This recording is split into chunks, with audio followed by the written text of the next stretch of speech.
All right, we're live. I just before sneezed like 4 times in a row. Oh, I sneezed. I can't sneeze now? I never sneeze more than once. Like maybe 3 times in my life have I done that. Like, successively. And I just, man. Remember, speak directly into the microphone, please. I was like, All right. I got this. Little deja vu for you. Show. Okay. 3, 2, 1. GoNintendo Podcast, webisode 901. Again. Oh. The Ursaluna Sure, podcast. Mom Brain, would you like to, for a second time, tell us about Ursaluna? A big hello to my fans. Yep. Well, He's stoked today. going hot. It appears that his swampy terrain gave Ursaluna its burly physique and newfound capacity to manipulate Pete at will. 7 feet. Pete? From The Simpsons. Pete and Dancing Pete. No, Pete and Pete. Handsome Pete. Handsome Pete. By the He way, dances He for dances. nickels. Oh, that's a Dancing quarter. Pete. He's handsome for nickels. I was just telling Raw Meat, I really think that we should get little petunia tattoos because we were talking about Pete and Pete. And I was like, Dude didn't have cable. I was trying to Lube think. Didn't have cable. I was thinking of Just like me your and you. I don't your know little what a guinea Pete pig. is. I didn't know who Petunia was. Yeah, Pete of But Pete and Pete. The Adventures of Pete and Pete was a show on Nickelodeon. One of the kids on the show had a tattoo of a lady that was named Petunia, and he used to make her dance on his arm by wiggling it. Yeah, it was really, really That's clever. fantastic. And he was probably 10 Live action show. and had a huge she's in the Discord. He was an Um, orphan of the studio, so they could tattoo Danny him. Tamborelli. He did a voice in GTA, the most recent one, 5. Oh, okay. He was the the- son. yes, this you got it. Michael's son. That's that it. guy's insanely She's funny. like a total beauty He is girl. funny, yeah. She's a definite beauty girl. Anyway, Ursaluna is 7 feet tall. Actually, almost. Oh no, sorry. I'm sorry. Their weight is 7 feet 10 inches. Oh, I didn't even Their fix it from weight last is week. 639.3 pounds. Their male and female category is, of course, Pete with an EA. Abilities include. Anybody remember? Mm-mm. I blanked everything from that episode. It's gone. I scrubbed it from my memory. Yeah, I don't recall. Do Uh, you have it? What does Pete Guts. do? Guts. Guts. It's so gutsy that having a status condition boosts the Pokemon's attack stat. And How many times are you going to rub Fire. Nickelodeon in our all right, well, here comes podcast another mates? one that's not Nickelodeon. Okay. You hate the album. Radiohead. What song? Benz. Nope. Whatever it is. I don't remember. Please don't make this torture. Bulletproof. Bulletproof. No, you said I hate the song. I like I Bulletproof. said you hate the album. What's the album? The Benz. Isn't No, that I'm what sorry, I- Pablo Honey. You can see my confusion here. Continue, please. Protects the Pokemon from ball and bomb moves. Ballin'. Straight up. Ballin'. This is the end of the Pokemon section. Thanks, Mom Brain. Goodbye, Pokemon section. Hello, Mom Brain. How are you? You know, Uh-oh. I got a little bit of a tickle in my throat and in my nose. And I don't know why. Yeah, but how are you? I'm fine. Thanks for asking. Mhm. Deux is here. Uku. Nikki Hill is not here, but we do speak his name. We speak your name. But surprisingly, and it was a surprise to me today as well, Lube is here. Yay! Thanks for joining Hi, us, everybody. Lube. We always enjoy when you pop in from time to time, and hopefully Smash that subscribe that's button. right, for more Lube action. Hopefully we'll see you more in Oh the my not so distant future. God. At least Thanks for January. having me. 1 day guaranteed. January 27th, Lube will be on the podcast, guaranteed. Guaranteed. That's lock that one in. If you're only listening for Lube, your next episode is January 27th, 2024. And of course, Josh Grobot is here. Josh, it's a big day for you. Shut up. I don't care. Wow, Thank you, we got Josh. out. He's not handling the pressure There too you well. The world's best singer. Oh, you're gonna have the spotlight later as it is, Josh. Thanks. Very cool. George is here. George, how are you, my friend? Merci beaucoup. Buongiorno. How you feeling, George? Ça va. Boy, everybody's firing on all cylinders today. And of course, let me say hello to the Discord, and then we got a whole bunch of stuff to talk about. Moving on. Hello to Drake and Nico Darunia, Hiley and Tom, Retsuza, Steve Irwin, RIP. Ice Dilbert, congratulations, Ice Dilbert. I see that second anniversary badge. Dew got one today. I love Ice Dilbert, don't we, folks? Pikmin Bloom, we're talking about today or tomorrow in Pikmin Bloom. Walk your 10,000 steps and you get the second anniversary Pikmin Bloom badge. I feel part of a great community. That's right. And now the you probably haven't noticed. I don't know if you do the walking steps challenges or anything, but now it can pair you with random people, so I don't have to walk alone. I did the so I do the patch notes and everything, so I knew that was added, but I haven't gone in to look at it in there specifically. But I should. You're right. There was something about Pikmin Bloom. Yesterday it was cold and rainy, and I was like, I just really don't want to go out and do my walk today. And I was like, Mom Brain, we got that old treadmill downstairs. Can we make that work? So she suffered with me to get it. You know what? It didn't take all that long. And when we were going to plug it in, I was like, do you think this still works? And she's like, not a chance. And it worked without any problem. Great. It worked right away. So I walked on the treadmill, and then it's weird, yesterday, isn't it? Getting off that thing. How weird is that? I've never experienced. I walked on a treadmill before for like a minute, and I'm like, oh, that's fun, and then you get off. But yeah, I did like an hour 15, it's the weirdest. And I got off, and I was like, I can't go upstairs. Like your legs were still moving. I could not. Like I had to very slowly walk back upstairs. I was like, this feels so weird. Land legs back. That's right. But Pikmin Bloom. At the end of the day, it's like, congratulations, you walked 32 steps. I was like, you son of a bitch. Can't do that for community day. I was like, now I got to go out no matter what tomorrow. Yes, because I wasn't moving my location, but I was doing the steps. But yeah, I don't know. Just yesterday, I was like, I can't. It's too rainy. It's too cold. I was like, if I can't get the treadmill working, I'll go out. But do you think so? You think you'll be using that periodically during the winter? I said to Mom Brain, like, if it's rainy, I'll probably do that. I'd rather.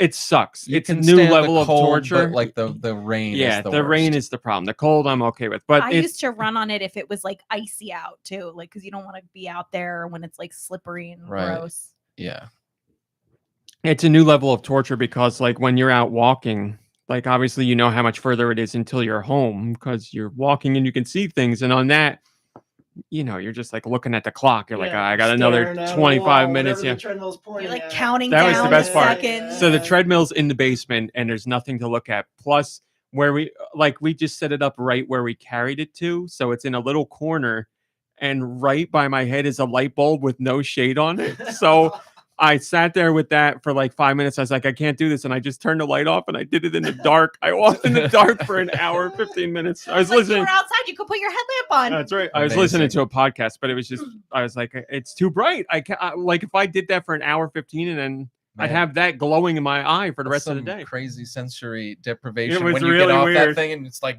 pitch black and you're like, That's exactly what it was like. It was very strange. You feel like the world is moving or it's like your feet are why it's moving. There's something didn't feel right at all. Hi, Barry Bob and the Super Sanchez and Giant Reggie and Roth and Alternus Liz and Malik Halo, who's very happy to see Lube with a special Jigglypuff in there. Gecko Kitsune. So yeah, like I said, did I say hi to Drake? Hi, Drake. Like I said, there's a lot of things to talk about. First off, we'll talk about last week's show. So if you were here for last week's show and you saw it live, congratulations, because you're, or you heard it in general. Saw it live. You're one of the few, because my laptop, as I warned, was going to was giving me a lot of trouble during the show. It crapped out, and that was it. We were done. Couldn't get the show back online, and the laptop was bugging out.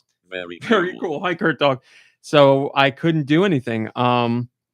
Very quickly, for those who didn't hear, my laptop was hitting 1 million keys a second, like X and J and K and, shift and just a whole bunch of random stuff. So it would type all those letters. It would make my recycle bin 400% bigger than it's supposed to be. So it's like a giant icon on the corner of the computer. Like, doing keyboard shortcuts to make new folders and open windows and close out tabs. Like it was a disaster. So at the end of last week's show, or not the end, as I was talking about in last week's show, I don't know what was going to happen if I had to get a new laptop, and I was going to talk to the tech or to the company the laptop comes from to figure it out.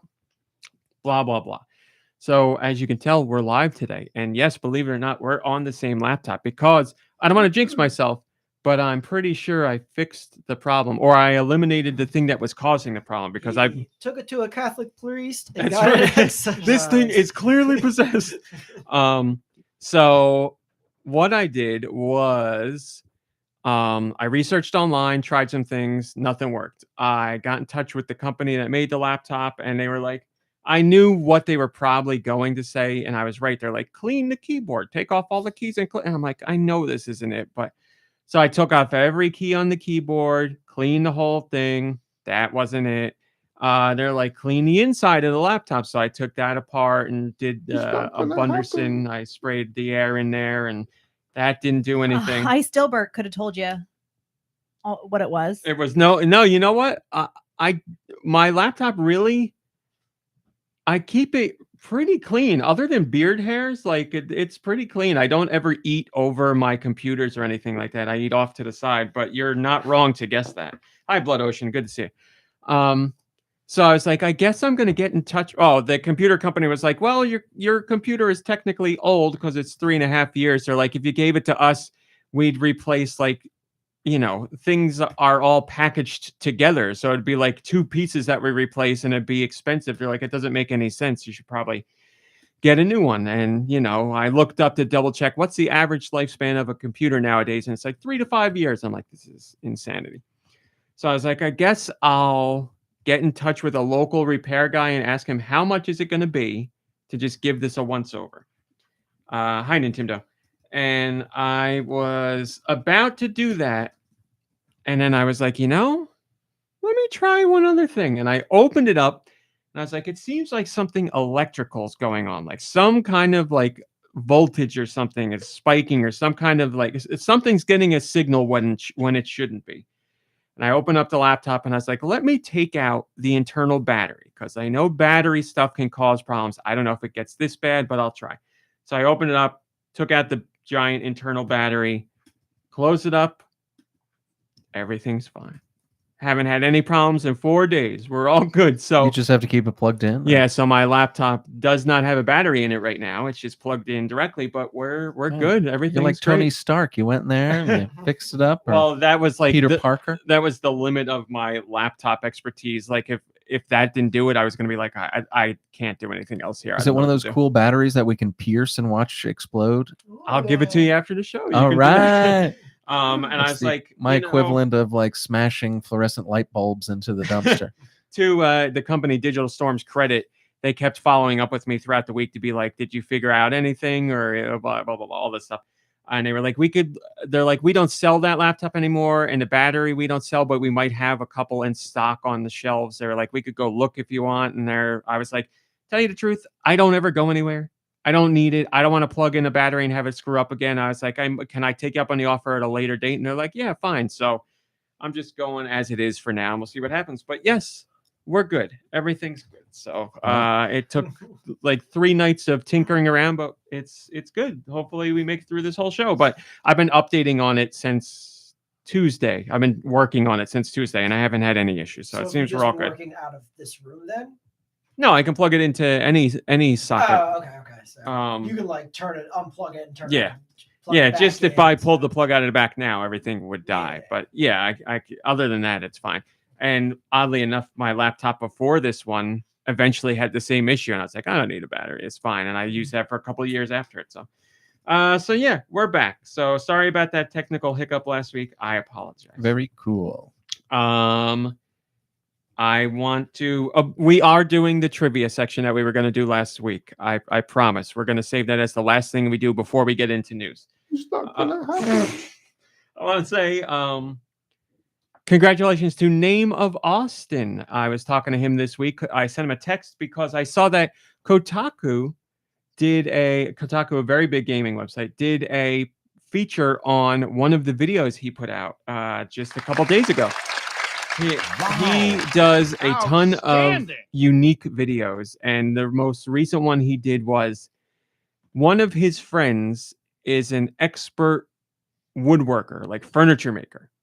And they looked at the furniture in Zelda Tears of the Kingdom together so that his friend could be like, A, is this how it will be made in real life? B, is this good craftsmanship? Like an analysis of the furniture in Tears of the Kingdom. And it's a really interesting, unique video.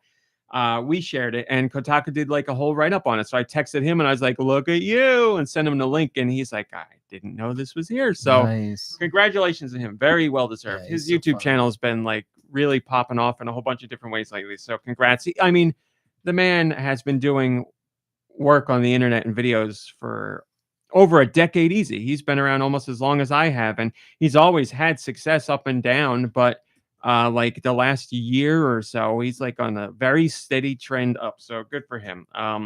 Just goes to show if you keep at it, things can happen. And his work, you know, is very niche in what it does, and I mean that in a good way. It's just not. I can't think of It's anybody else that very does what unique. he does. He's got a very unique sense of humor, and Yes. it makes his videos very What watchable. Yeah, rules, you and sons of it's bitches? finding its audience out there, which is great. So very, very happy for him. Go check it. Go check his stuff out. Like I said, Notice me, senpai. Notice me. if you just search Tears of the Kingdom on GoNintendo, it'll be the most recent post, probably.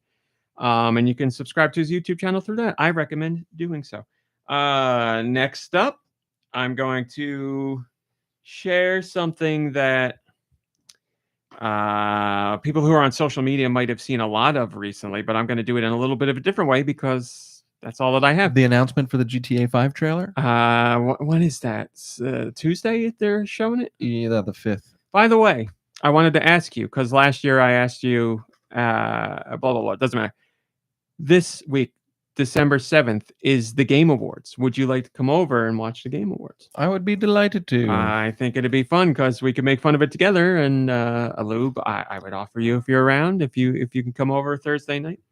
But it's the year-end Game Awards, so we'll get awards for games and reveals of new games and all that good You stuff. know, But, Starfield's just gonna sweep every category. So. Starfield's not even nominated. What? That's right. Don't say. Not even nominated, yes. And everybody's kind of like, Yeah, I understand. Yeah, we get it. Yeah. yeah, there's no real uproar over it. There's a few people who are like, it could have been nominated in some of these categories, but everybody's kind of like, I got it. But anyway, year-end thing. If you've been on social media, you've probably seen a lot of people are posting there. Maybe you've done it yourself. The Spotify year-end wrap-up of how much you've listened to and what you've been listening to. Have you seen the TikTok trend of people like doing like a fake year-end wrap-up of like other things, not music, but it's like you cried in your bed instead of going to work 325 times. I have not seen it. Yeah, there's some funny ones. I saw a TikTok of someone in a college course recording someone else on their laptop who had taken their Spotify end of the year wrap. And they were in Photoshop changing like what it was because they were embarrassed by what they listened to, but they still wanted to share it publicly. So That's funny. but yes, as you may Somebody know, did Rock and Roll McDonald's was their number one saw song. Oh my God, that's awesome. so as you may know, I don't use Spotify, not because I got anything against it. I just like YouTube's algorithm better. And YouTube Music does the exact same thing. They'll do a recap at the end of the year. And I thought I'd share it with you because it's very game related. So this year, I listened to 19,000 minutes of music. Oh, that's pretty good. So that's like 13 days worth of music, roughly. And that's not counting the H3 podcast because that's I download that and listen on a walk. So you could add That's in not another like music. hour a day. Yeah, I mean, it's true. Wait, before you move on, I need everyone to take a note Said that it was 3.7% of my year was spent listening to music. Blood Ocean just posted a picture of their chunky dog, Loopy, whose full name is Chalupa Batman, God-given name? the government name. Mhm. And there's just really nothing better. Oh, there we go. Oh, that's I good. Love that dog. Yeah. Here, Luke. Wow, wow. One. Wow. Bless you, Chalupa. Oh, wow, Sorry. wow, wow. For you are he great. looks like an old soul. That's right. That dog's seen some things. See. No, Highly and He's Tom. been to the island. I didn't listen. Dog Island. I didn't listen to a lot of Kids Bop songs though. All right, so 19,000 minutes of music. Why am I telling you this? Because almost all of it is game related. Top artists of 2023 is Top the team men. that did the music for Eichenfell. I listened to that soundtrack and music that they did for roughly 7 hours. Michael McDonald fell. You said? Michael McDonald? Is that who you said? I said Eichenfell. Eichenfell. Okay. Sometimes you hear what you want to hear. Top artist is Avi and Sarasu. That's the team who did Eichenfell. After that, number 2 is Way Forward. So Way Forward is my artist that I listen to the second most. Third, Lena Rain. Fourth, Sakanakshin, which is the band that does that video. You know them. It's the amazing, I don't know how to describe it. The guy in a suit. It's a 90s style video, Japanese, obviously. Oh, yeah, I know exactly what I you're talking listen about. to like all of their music and I love a ton of it. So I've Cool. listened to so much of it this year. And then Jake Kaufman, who used to do Shantae music, but he hasn't done Shantae. He doesn't do Way Forward stuff anymore. He's been doing Shovel Knight stuff, so listen to that. Top tracks of the year. Number 1 is actually not a video game track. Do you care to guess what it is, Not game related at all. This is the song I listened to the most this year. Huh. Yeah, I don't know. Go ahead, Luke. Who let the dogs out? What? That was last year. Should I know? Like, should I have an idea? It is a band you know. They did put out a song this year. A song? Just one? Knower. Great guess, but no. Hmm. They did put out a song this year, is correct. Son of a gun. Another hint, they are no longer together. Oh, Daft Punk song. Yep. It's that Daft Punk unreleased song that is now released. I listened to that apparently 37 times this year. My top song is fantastic. I can't wait to hear. Followed by that, Lena Rain, a song from one of her games. Then the Sakanakshin, like I already said. One of the songs from Sea of Stars, I listened to a whole bunch. And then number 5 is the original soundtrack to Gravity Circuit, the game on the Switch, a particular song in there. Top playlist of the year, the Bat Boy soundtrack, which is on Switch. Curse Crackers soundtrack, which is on Switch. Shantae and the Seven Sirens, Eichenfell, and then Mutant Mud Super Challenge. Those are my soundtracks of the year. Top albums of the year. Tron Identity, the soundtrack for the game that's on Switch, because that soundtrack's awesome. Lunark, another game on Switch. Loop 816, which is an actual album. And then Piano Collections, Final Fantasy Crystal Chronicles. I got That's music. my top 4. Wow. You want to hear it? And that's it. Yeah, that's my breakdown. So almost all game music. It's at least 85% game music. Mom Brain, go right ahead. I listened for 35,540 minutes, Ooh. which is 24 days How is that nonstop. true? I listen in the car. Your work's 5 minutes away. Where are you going? When she's teaching, she doesn't really teach. She just puts music on. She's like, listen up, children. That's right. Class is about to begin, and hits the play button on something. And my top song this year was "Can I Kick It" by a Tribe Called Quest. Nice. Okay. Yep. And my top artist was the Cardigans. Nice. Yeah, I listened to a lot of Cardigans. I this have year. heard you play like a lot of Cardigans when I'm in the car with you. When you do like a Spotify random playlist, there's always some Cardigans. My in top there. songs: 1, "Can I Kick It"; 2, "Bring the Ruckus"; 3, "Something for Your Mind"; 4, "Loveful"; and 5, "There Is Power in a Union." I believe it. I've heard a lot of those when I'm with you. Yep. So there you go. If you got yours and you got some game, well, you know what? If you got yours in general, feel free to share them because I love seeing that kind of stuff. All right, did that. Oh yeah. It's more of an after show thing. One more thing, then we're doing the trivia. Fortnite trailer for the new season came out. What is it? Chapter 5, season 1, or season 5, chapter 1, or chapter 5, season 1? I guess it's chapter 5, season 1. Chapter 5. Yes. So it came out today. Is Eminem in it? Eminem is already in the game now. It's just a Is he skin. putting on a concert? They just well, you know what? Quince, God rest. I was gonna say God rest his soul. God bless him. He's covering news on the site right now, and I just sent him one. The Fortnite Festival is coming to Fortnite on December 9th. So there's going to be a whole they've done it before where there's music things. Yes. The presents. Yeah. December 9th, and it's kicking off with it looks like Bruno Mars to me, but Eminem will obviously be involved with that as well. So they're doing a whole concert series again. So Eminem skins are in the game. Yeah. We have found that the sweatiest players are all Eminem. And if you see, you know how we have like It the used to be bananas John are Wick. bad and John Wick is bad and Harley Quinn is bad. Now the new one is Eminem. If you see an Eminem, you're probably You're dead. a Well, you got to go Yep. back to Ariana. Go Ariana be versus sweaty. Eminem. Man, Go last Daddy. night, was it last night? I got hunted by an Ariana Grande, like to a scary degree. Like they went back into the storm to kill me, kind of scary. So, but yes, Eminem, I don't think has he's just part of this season coming up, but it's not like a theme. So the new season, brand new map, all new map as far as the trailer shows. I'm gonna do it to myself. It's got a train. There's a train that goes around the whole map, so I'm that's excited. Oh, I love trains. I do love the idea of a train constantly driving around the map, or like fighting like at a train station, and the train drives by, and you're like, "Get on the train," and it like takes you. I love that idea. It's very Mario Kart. Yes.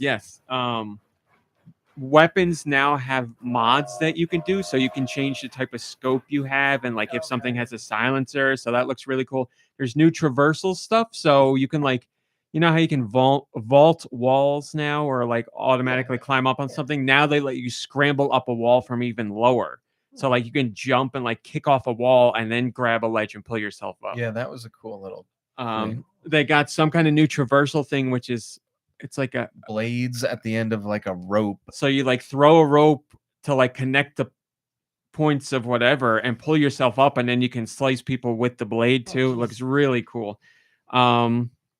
I'm forgetting stuff. There's new weapons, obviously. There's new shield things too. There's some kind of new shield thing that you like drink and like splat, like throw on everybody around you. I don't know what it was. It was like a big vase or something. And they had like riot shields. Riot too, shield. which Yeah, was you can. interesting. So you can do like a shield in one hand and a pistol in the other, and you can like drop the pistol to your side and take the shield and charge into somebody with it. Skins that we saw were Peter Griffin and Solid Snake, who does have the box in Yeah, I the saw trailer. box. So yeah, there's lots of. I mean, the whole map is new. The locations look awesome. There's some like Not even close. fancy winter hotel, and there's a whole underground area for the train subway. I mean, it cool. looked really cool. Looks exciting. So yeah, very excited about that. Kicks off tomorrow. Looked like there was a lot of snow areas let's too. Do it. Yeah. I'll play tomorrow. I mean, we're definitely gonna play. Yeah.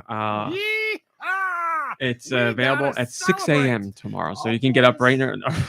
Kept you waiting, I gotta do grocery shopping tomorrow at 6 a.m. I mean, I don't know what's going on during the day for me tomorrow, but I will be able to play earlier than usual. I'm sure. Not that I couldn't play earlier than usual. Anyway, what's up? You're looking at me.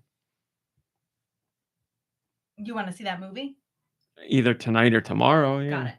What movie? Godzilla -1. Yes. Nintendo said it was great. Oh. The review. So I'm That's so mad at myself. amazing. I'm so mad at myself because I wanted to see the movie. Yeah. And I completely blanked on it coming out yesterday because I would have went yesterday. But my cousin was like, "Have you seen the reviews for it?" And I went to look. 98% critics, I thought you said you 97% watched an audience. episode and it stunk. No. That's a different thing. This is a It's movie. all happening right now at the same time. There's 3 Godzilla things happening right now. Godzilla -1 3 doesn't more like Man. Godzilla What a time to -1 be a Godzilla fan. is a Am I brand. right? Am I right, fellow Godzilla fans? You're right. Nintendo says it's unreal. Yeah, Godzilla Loved it. -1 is a brand new movie. And I like the review. I can't believe the reviews are. They're like. Who's I in saw it? an article. It's all Asian people. I don't know. But I saw an article today that had spoilers for the movie, so I didn't read it. Matthew I just read the Broderick? opening Sorry. paragraph, and it was like, whoever the guy is that did Godzilla, they were like, give this guy a Star Wars The movie. They were like, $10,000. have him do a Star Wars movie because this would be amazing. And then have the producers of Star Wars tell him what to do and screw up the Star Wars movie. We could have gone last night. There was like a 10-something showing, and Rami looked at me and he was like, Yeah, no. Mom Brain at 8:05 looked like she hadn't slept in a year. And she was like, haggard. I could take a nap. And I was like, this is my fault. I blanked on the day it came was out. such I'm a upset with heavy myself. week this week. Like I had such a heavy. I week. am still very mad Yeah. at myself. I'm like, this is me. I'm up on all this stuff because it's important to me. And somehow I forgot it was coming out yesterday. So It's because Like I said, either you're tonight or watching the tomorrow. dumb show that you don't even like. well, I watched those 2 episodes and then I'm gonna let it build up and power through it because I don't like the show. What show? The Godzilla show on Apple TV, Monarch. It's not doing it for me. So, and my cousin's watching it too, and he's like, "It's not great." He's like, "It's not horrible, but it's not great." I was like, "Yeah, that's kind of how I felt about it." So, but yes, on the complete other end of the spectrum, Godzilla -1 is supposed to be unbelievable. So, very excited to see it. Congratulations, Kaiju Gurus. And then this Friday is The Boy and the Heron, the new Studio Ghibli movie, which I'm very excited about. And what's his face is coming back to his roots. Christian Bale. Christian Bale's doing another voice in that movie. Bale. I'm sorry, who? Christian Bale. Oh, okay. All right, that's that. As promised, this is right about where the show got cut off last week. But we're here, Retsuza. It is your time. I will describe this once again. This is our test run. We'll see how it goes. We are going to be doing trivia on the podcast. Sons of bitches. I'm not going to say every week. I will say tentatively every other week. That's the goal. Here's how it works. They're all Nintendo related, as in games that are on Nintendo systems. There are 5 questions. I understand. If you get all of them right, you are guaranteed a prize. If you don't get all of them right, you can still win, because one of the 5 questions is the overall winner. As long as you get that one question correct, you will get the prize. You don't know what question it is, so try and answer them all correctly, obviously, but you'll find out after. So, Retsuza, I'm going to need you to DM me answers for your trivia questions. As I said, you'll have roughly 20 seconds to answer a question. I'm sure there's going to be a little lag between when we ask and when you hear, so we will account for that. But Retsuza, I'm jumping into the DMs with you right now. Mom Brain, can you hit us with the music, please? Now make sure it's the right song. So me and Deux should not be answering. Do not answer. That's correct. I don't know what this... Thanks for clearing that up, by the way. I don't know what we're going to call this show. We have the trivia thing that we do on GoNintendo every month, which is called Do You Nintendo? So we could go with that. Well, here we go. It's a great tune. Royalty-free game show music. So yes, as I said, you could lower the volume too, huh? Do I want this to play while I'm talking? I mean, it can. I'm loud enough. That's what I was saying. You could probably lower it a little bit. It's just all work in progress. This show is hosted by Josh Grobot, of course. Think of me as the Shadow Stevens to Josh's Tom Bergeron. So he's going to do the important stuff. I'm the guy that sets things up. Again, 5 questions, Retsuza. 20 seconds to answer. Josh will read you. The star of the show. There you are. Josh will read you the questions. You type your answer. I am You watching. Just have to wait and see. Josh, so Mom Brain, after Josh reads the first question, Yeah. hit that music, the other music. You're good? Yeah. Josh, whenever you're ready, question Sure, 1. Whatever. In the NES game, Castlevania, what is the name of the iconic weapon Simon Belmont uses to battle the creatures of Dracula's castle? There you go. What is the weapon from Castlevania that Simon Belmont uses? We are looking for the name of it, not... Okay, Retsuza, I see your answer. Can you be Yeah, more yeah. specific? We are looking for a more specific answer. Retsuza has said whip. A big hello to my fans. We're looking for a more specific answer. I'm sorry, time is up. Oh, he's typing. I'll let you get it in. I'll If wait. He's typing at the buzzer. Oh, he but- says okay. Number 1 has been missed. It's over. Man, I would have said. Do we hear the answer? And now you can answer. Go right ahead. I would have said pedal whip. No. That is The incorrect. bloody tear. No. Yes, That I would have is said whip incorrect. first and then thorn whip. I would have just started naming types of whips. It's That is called incorrect. it's called the Vampire Killer. That is Oh, correct. The Vampire Killer. Thank you. Yes, I'm sorry, Josh. He said whip. Whip. Your thoughts on that, Josh? That is incorrect. That is incorrect. It's okay, Red Susan. It's okay. That's You just- don't know I- which I- one's I the would've correct. given it to you. The Lil Whip. Thank you. It's the Lil Whip. Red Souza, get ready for question 2. Question 2, Josh, whenever you're ready. In the SNES game Earthbound, Anyone get it in what is chat? the name of the eccentric inventor who Tentavision provides got the it. main characters with various gadgets and upgrades throughout their journey? We're gonna have Josh read that again because our crew was We talking. In the apologize. SNES game Earthbound, what is the name of the eccentric inventor who provides the main characters with various gadgets and upgrades throughout their journey? Music, please. He says, "Can I hear that?" Again, it was Earthbound, the professor that provides the crew with various gadgets and gizmos throughout their journey. The Super Nintendo game Earthbound. Souza is I'm typing. a hardcore gamer. He says, "Oh, I'm sorry, I don't know that." Josh, Is incorrect. that is incorrect. Mom Brain, you say you know it. I believe I do. Okay, Is it Dr. and Donuts? it is Dr. and Donuts. Woo! That is correct. That is correct. Yes. Loves his son, that guy. He Treats him well. Bless. great father-son relationship in that game. Oh, Nintendo says Josh is a little hard to understand. That second question was hard to Yeah, so maybe understand. Josh can read it and then you can read it. Well, that's what I've been doing. Yes. But then I'll start the music after you read it. Okay, sure. Josh, we'll work on it, Josh. Number 3, you go right ahead. In the Nintendo 64 game Banjo-Kazooie, what is the name of the witch antagonist who kidnaps Banjo's sister Tubi? What is the name of the witch in Banjo-Kazooie? That is your question. Music, please. What is the name of the witch in Banjo-Kazooie? Seemed like he said more than that. He said something about capturing somebody. Yeah, the witch captures Tui. That's There's not only your one witch in the business. game. Just We wanted have an just answer. wanted people to get the whole question. The answer Retsuza has given is Gruntilda. Josh, is that correct? That is correct. That is correct. Hey! We got one, people. We got one. Is it the one that the prize is associated with? It could be. It could be. That is correct. Gruntilda, you are correct. That Don't is worry. correct. All's good. Number That is 4, correct. Josh. Whenever you are ready. In the GameCube game The Legend of Zelda, The Wind Waker, what is the name of the talking boat companion that assists Link? What is the name of the talking boat in The Wind Waker?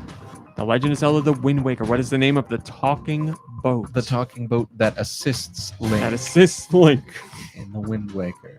The GameCube game. in the GameCube Yep. game. That was a really Red great Souza story. says the King of Red Lions. Is that correct, Josh? That is correct. That is correct. We got another one. Back on track. 2 right, 2 wrong. Going strong now. Now he's in the groove. Red Souza's in the groove. Josh, I believe you have one more question for us. That is correct. Josh, go ahead, Josh, whenever you're ready. In the game Xenoblade Chronicles, what is the name of the powerful weapon that the main protagonist, Shulk, wields? What is the name of the weapon Shulk wields in Xenoblade Chronicles? That is your question. The name of the main weapon in Xenoblade Chronicles. Red Souza said, "I'm so effing nervous," and then he said, "Farting nervous." I mean, where cursing is allowed. It's That just was a between me and you. really great story. Red Souza says, "The Monado." Is that correct, Josh? That is correct. That is correct. That is correct. Excellent work. So 3 out of 5, Red Souza. Josh and I were finish. talking to see if we thought these questions were too difficult or too easy. Sure, I thought they whatever. were middle of the road. You got 3 out of 5, so that seems pretty good then. It seems like we Hell had a good yeah. mix there. Nice job, Josh. Josh, we'll work on your diction A big hello to my fans. for next time, but I think you did a great job, Josh. So you got Shout number out 1 to my wrong, bros. number 2 wrong, number 3, 4, and 5 correct. The number of the answer that gets you the prize was determined before the show began, and that number was question number 4. 4! You got it. King of Red Lions was the winning one that got you the prize. So congratulations, Retsuza. You are a winner. What are you winning? I don't know. It's a Switch game and it's a digital code. I can tell you that for sure. Retsuza, I will DM you probably later today with your code. I hope you enjoy the game. You'll I will also- do my best to make sure it's something that I know is at least decent. And if it's something you already have, we can work on something else. But congratulations, Retsuza. Also, an autograph photo of one of the podcast members' left butt cheek. No, I will not be handling that. So I guess, Mom Brain, that's up to you. There are very few butt cheeks in this room I haven't seen. Retsuza says, I was actually so unsure about that answer. I was like, wait, I love this game. What's his name? Well, you got it. The King of Red Lions. It worked out. So congratulations again. There you go. Hit me with that music, Mom Brain, the theme song again. That's your first tentatively called Did You Nintendo? I thought that was fun. I am a game show fan. I like trivia. Thank you, Josh. We appreciate it. It's lovely having you help us out. We're going to boost your levels. We're going to slow you down. We're going to shorten your questions. But I think that was a great We're person. going to take out your battery and keep you plugged That's what in. it is, yeah. Tony De La Mancha says the number needs to come out of a sealed envelope. That'd be cool. Or Right, what I if we could do that. rolled a die or did like a, Yeah, we could do that. That's another element. Yeah, that would be really cool. But we need a 5-sided die. D5, if you A will. D5. That's a really cool idea. That adds to the excitement. You roll the dice at the end of it, and you're like, "Oh, what's it going to be?" I like that a lot. You could do I one like that a online, lot. too. Like I could do a spinner. or That's something true. like that online. That's true. I'll have you know, Retsuza, I figured out. All right, kill the music. I figured out that it was going to be number 4 by doing a random number generator on my phone while I was taking a bath. So there you go. That's what I did while I did other things in the tub, but that's just between me and the tub. Ooh, Tony De La Mancha's right. 6 is an automatic win. So if we do a D6, I don't dislike that. It sounds like a good idea. Hi, Tony De La Mancha, by the way. So there you go. There's our Nintendo trivia thing. I thought it was fun. I hope you enjoyed it. If you have Wonderful. suggestions, let me know. You can email me or whatever. There was one thing I meant to say earlier, not about trivia. Last week's show crapped out. I managed to salvage the 35-ish minutes of the show that we did do. It's on the Patreon. I posted it earlier in the week on Patreon. I am not saying you have to pay me $1 to get the episode. It's the lost episode. It's not going to be on the actual podcast feed. If you don't want to join the Patreon for $1 and you do want to hear that 30 plus minutes, just email me at rummycowboy@gmail.com and I will send it to you. You don't have to join the For Patreon. $1. For $1. For Email me for $1. $1. I saw Master Link. So yeah, really, I mean it. If you don't want to subscribe for $1, that's completely fine. I don't like gating content like that. So if you are really big fan of the show and you really don't want to pay the $1, that's totally fine. Email me. For I'll send you the $1. episode. Hi, Blinded by Daylight. What an exciting start to the show. Game shows and updates and Fortnite. We like whatever it. else. Does Josh have his own version of Barker's Beauties? Asks Keighly and Tom. I mean, that's going to be up to Look Crazy at Colonel. my beauties. It's going to be up to Crazy Colonel. Crazy Colonel Sure, has whatever. brought to life the podcast in amazing ways. Maybe he could do something there. All right. Now that's that. Let's go to news because we got some news to talk about this week. Talking about beauties, by the way. Look at my beauties. Nintendo has said they had 2 goals in mind for Ganondorf when it comes to Zelda Tears of the Kingdom. They wanted his design to be evil, and they wanted him to be sexy. Nintendo's Hidemaru Fujibayashi talked about the design of Ganon, because whenever Ganon pops up in a Zelda game, there's certain things they stick to and certain things they change. And Ganon, although has his classic red hair and all that stuff, he's definitely got a different look to him this time around. And we know what their goals were. Mr. Fujibayashi says, the designer didn't simply make him look violent. They managed to fulfill my wish of making him look overwhelmingly evil while also being handsome enough that both men and women would fall for him. It's true. We put a lot of thought into choosing his clothing and accessories, keeping in mind that Ganondorf himself should have a strong sense of beauty and good taste. We thought he would probably be a character who paid a lot of attention to his appearance, demonstrating his dignity and intelligence as a king, and designing him with that in mind. We were meticulous with his face, body, all the way down to his fingertips, making him come off as robust and sexy at the same time.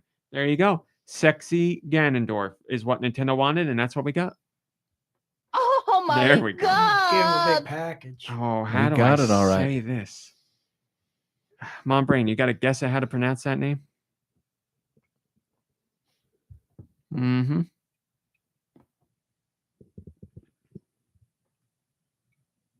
Kia Yun Fuchs. They had this I to say. apologize a great deal and would love to hear feedback on how I performed. They say those muscle blocks just turn out to be more gay appealing, only lack of king characterist. So I think this is not an native English speaker. So I don't know exactly what they're trying to say, but maybe they could tell us more. Yes, Ganondorf is, in this game in particular, quite the striking figure. Out of all the Ganondorf appearances in Zelda games, he's pretty sexy. in I this one. mean, you know, when I was a younger man, I'd go for looks, but now I'm more in a personality. So no, he's not for me. That's right. As if you're just going flat out personality, no, he's too full of himself. Kills too many people for my liking. Yeah. Oh my God, there it is. Who's talking about Ice Dilbert? Mm-hmm. Ice Dilbert. I had that caramel Reese's peanut butter cup this week, and so did my brain. We both gave it an 8. Oh, we liked baby. it. We liked it. And I told Deux, never mind. I'm not even going to get Who into it. wants it? I have to feed the cat. You go right ahead. So there you go. It's not just the internet who always talks about Link and Ganon being sexy. It's Nintendo as well. Moving on. What else do we got here? This is... Oh, she doesn't likes like being it. picked up. We have a really interesting story about Pokemon cards. As you know, Pokemon cards can bring in a lot of money, especially if you're selling them on the secondhand market. And one guy was like, hey, I like this idea. What if I did this, but illegally? Oh no. Former C-Labo CEO and president Nishiura boy, do I sound American. Nishiura Keichiro. He was arrested for his scheme of Pokemon cards. He stole 1.2 million from the company C-Labo. Again, the That's company he's president of. Pretty good. And it was all based on a scheme surrounding What's purchases. C stand for? Completionist? We don't know. Probably not completionist. No, I'm going to say company card, because they sell a whole bunch of cards. Makes sense. There you go. It was a scheme involving Pokemon cards and Yu-Gi-Oh cards. So Not here's the what he did. Yu-Gi-Oh cards too. Well, they're still really popular. Here's what he did. This guy built the company. Again, he's the president of the company. He built the company for Pokemon card purchases. Then he made a cash transfer to the seller's bank account. So he's like, we're going to buy all these Pokemon cards and all these Yu-Gi-Oh cards to sell. And I'm going to buy them through the company. The thing is, he was working with the guy that he bought the cards from. So he basically built his own company, or the company he was president of. The money went to the guy he was in cahoots with. And then they just pocketed the money. That was it. The seller got $200,000 worth.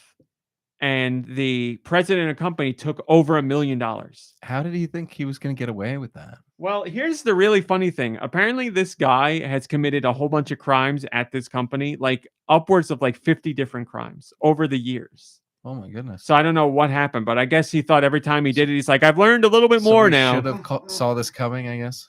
Yeah. So he was somebody caught on. He admitted that he did it. He was arrested under Japan's Companies Act because, obviously you can't steal money from the company and pay yourself with it. And when they asked for details on what happened, he apparently spent. Anybody want to guess what he spent the money on? He gives multiple things. Let's. You know what? Game show time. Family Feud. Top 1, 2, 3, I'm 4, reading the article. 5. So I Okay, can't- top 5 answers. Lube. This man stole over $1 million. What did he spend it I on? want to give some real silly ones. You got 3 answers altogether, so 3 X's, so you can blow one on a silly answer. A life-size dog costume suit. I was going to be generous with the category. That doesn't fit in 10 of them. Yeah, I know. Sushi. Expensive food. Okay. Oh, wait. Expensive food. Ding! drink. I'll give you that. Yes. Expensive wine is one of the things listed in particular. You have, I'll say 1. You got 1 X. No, I'll give you 1 because you said expensive food. They merged it. You got 2 more strikes left. Let's say that. Oh man. I'm gonna say whatever a Japanese version of a hookers and prostitutes. I'm going to say ding. It says specifically traveling overseas with women. So I'll go with that. I'll go with that. 3 more answers on the board. A luxury car. Oh my God. Exactly how it's Exactly written. Ding. Luxury cars. 2 more answers on the board.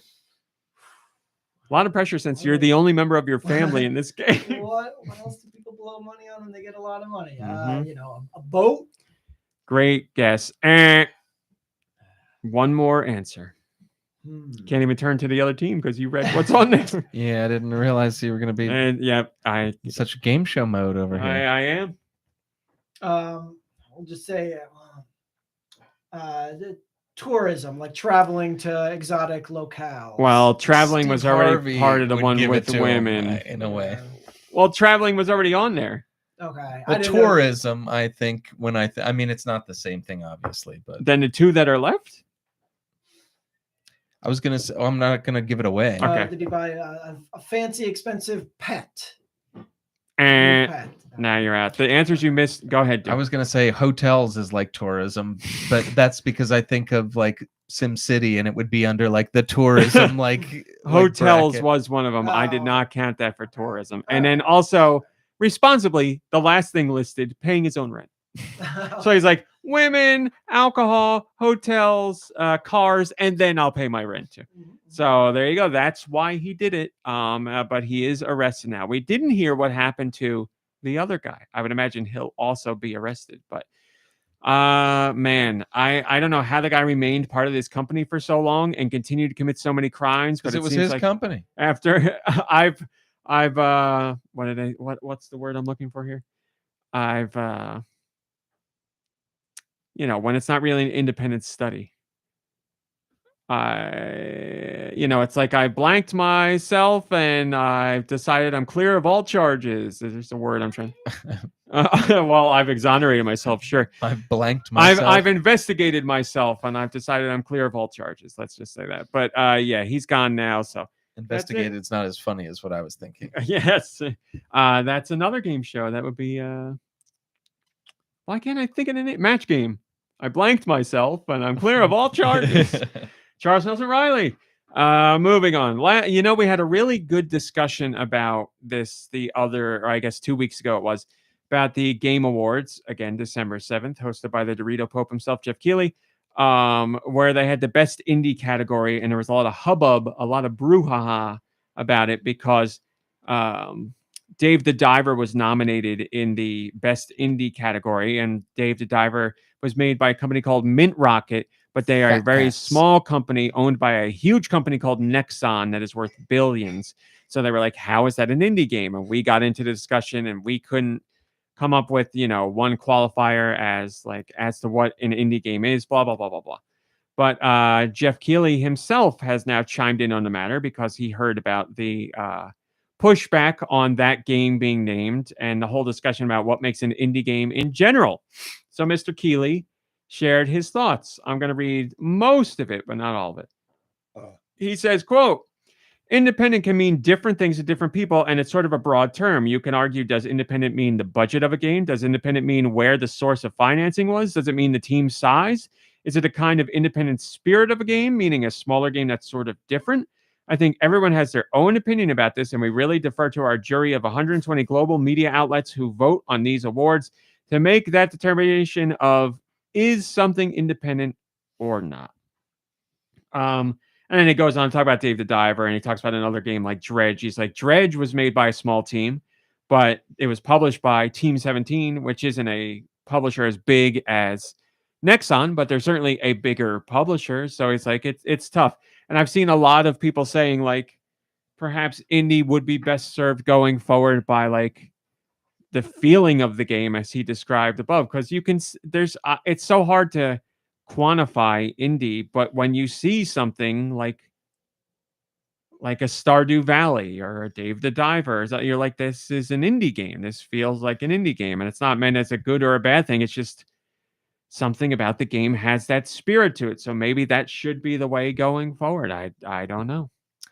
But now we have the show's creator chiming in on the topic. So no end to the discussion, but nice for him to acknowledge that the discussion is going on out there and throw in his 2 cents and show where they're coming from when they make the nomination. So it's like, listen, it's 120 different outlets that come together and we pool everything, and this is the data they gave us. So that's where we arrived at where we arrived, or how we arrived there. Hawk says, I already lost my respect for the Game Awards. I already kind of lost my respect for the Game Awards when they handed a Best Game Award to a game Geoff Keighley made a cameo appearance in. I don't believe Geoff votes on the games. It's his show, but I don't believe he votes on the games. That would be a real conflict of interest. More on topic, large mega corporations have already taken control of so many aspects of the video game industry. They get their due attention already through app stores they monopolize and their big budget ad campaigns.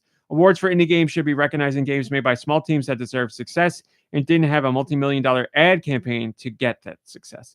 That's another way of looking at it too. Sure, certainly. What's your definition of a small team?